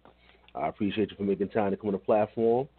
Last but not least, we got to go to Ahmayan to get his last words, and we're going to pretty much get out of here, wrap it up. Ahmayan, last words. Go ahead. All right, Sal. I want to thank you, Sal, for having me back on the show, and the other team members that's going to be on here, Shaul. I want to thank Dayvaughn Mays, Elyon, MariEL, Chris Harris for a good, peaceable, kind of fiery, I like it, without being disrespectful kind of dialogue. We can learn from each other, you know what I'm saying, different points. The first thing I want to address is that, I brought out a situation about the wicked being an atonement for the righteous, and I guess something is wrong with the book of Proverbs. If it's speaking of it, I mean, it's Tanakh. And I also showed it in the book of Isaiah as well. So I guess there's a problem with Isaiah when Isaiah is clearly speaking the Most High. This is the Most High words saying that he gave Egypt as a ransom for Israel. You know what I'm saying? So I would love to hear an answer to that. I would love to hear someone explain that to me, where God himself said he gave Egypt as a ransom, a kafar, for Israel. I'd like to hear the answer to that. If that is not human substitution. What I'm saying it's not a human sacrifice. It's a human substitution because a sacrifice was killed and it has no clause on it as resurrection. But a human being does. That's why Christ died, substitution, and he was resurrected again. Okay? An animal don't have that. So he's not a sacrifice. He's accurately termed as a substitution, as we see that throughout the Tanakh. Moses wanted to do the same thing in the wilderness. He wanted to die instead of Israel, but the Most High turned him down. Like I said, you've heard the answer to when I brought it up, but clearly what I'm saying, he was trying to substitute himself for the nation. Okay? And then we see there in Proverbs, and again we see there in Isaiah. As far as Thomas calling Jesus Christ my God and my Lord, clearly we know that Jesus Christ is not a God because the Most High God received animal sacrifices. He gets grain offering. Where in the New Testament did anybody bring Jesus Christ an animal sacrifice or a grain offering? If Thomas actually viewed him as the Most High or a God on that level, he would have not just said it. He would have brought him some kind of animal sacrifice, because that's how you actually worship a real deity on that type of level. You would bring him offerings, okay? Even the Gentiles bring their statue and offering. They even bring their children to their statues. Christ, no such things happened to him, showing you that was not the understanding that Thomas was saying when he's saying my God and my Lord. Dayvaughn Mays broke it down as speaking of, saying judge or master. Okay? So that's what Thomas was referencing when he say my God. He's not, and Christ never taught no disciple to say to him, call me my God. You know what I'm saying? Thomas didn't believe he resurrected, and when he saw him, he was so shocked. That was his reaction to when he saw him, because he didn't believe. Okay? But he was not saying that out of, he viewed Jesus Christ as God on God's level. Okay? The next thing I want to address is that brother brought out about, if you believe in Jesus Christ, you got to hate your mother and all that other foolishness, okay, which clearly is taking things out of context. When you go into Genesis chapter 30, the Most High said when he saw that Leah was hated, he opened her womb. Okay, so we know that Jacob didn't literally hate Leah, okay? That's not what they say, but the word there said when he saw that Leah was hated. So what you saying? You're saying that Jacob hated Leah and he had 6 children by her? He hated her like that? Come on, it don't make any sense, okay? He had the option to actually not deal with her because he was tricked. He could have said, no, I don't want to deal with her. So he didn't hate her like that. So you're taking it out of context. It isn't hate like you trying to say it is, brother. It isn't that. And we also have in Deuteronomy 21:15, Moses said, if a man have 2 wives, one loved and one hated, okay? So you saying that a man is marrying a wife that he hates? If he hated her, why go marry her? would make any sense. So we know that the context is not talking about him disliking her or hating her. It's talking about preferring someone before. When he says that Jacob, when he saw that Leah was hated, he said that how he saw that she was preferred less than Rachel. That's what it actually means. And the same meaning here in the New Testament. You can't prefer your mother and your father before me is what Christ is saying, not to literally hate somebody. So let's bring things back into context, what it's actually saying, because I can point out the same thing they say in the New Testament. I can point it right back to the Tanakh and show you right there what it's saying, the exact same thing. Okay? Again, I brought out the understanding of what it says in Hosea. I thought someone was going to refute what I'm saying, that Israel was not called out of Egypt. It was a deliverance because they was in captivity. I would love for them to answer that. Show me anywhere in the Tanakh, in the Torah, where it says that was a call out of Egypt. It wasn't a call, it was a deliverance. So when Hosea said, I've called my son out of Egypt, it's speaking of Christ only, and I can show you in Isaiah where Christ is called Israel. I can show you that too as well. So it fits in perfectly. It cannot fit the nation of Israel because it wasn't a call out of Egypt. If I'm wrong, please show it to me, and I'll be waiting, showing you that Matthew was on point when he quoted it. He knew what he was saying in the spirit. He quoted it accurately because he knew that it wasn't a call. And from there, I think that's all I want to go ahead and address. If I'm wrong on any point, brothers can reach out to me, and we can wait till the dialogue, the trial, and we can speak on it or speak on it after. It's always going to be in the spirit of love. We always operate in the spirit of Christ, and we always love our brothers, whether we disagree or not. With me, it's always going to end in the spirit of love. And with that, I love you, brothers, Tanakh only, my Messianics, Shalom out there that's listening. Sal, thank you again, brother. Shalom. All right, man. Appreciate you coming on the platform. This is a very important, trial series, y'all. Very important. And it's very important that y'all take down some notes and make sure you call in with your questions, your comments, because it's all about studying the information and getting some understanding. It's not a popularity contest, family. It's not a popularity contest. It's about the information that you learn from the content that the special guys bring out to the audience. So we appreciate all the listeners out there that tune in each and every week, checking out Debate Talk Radio. Again, support the program. Donate.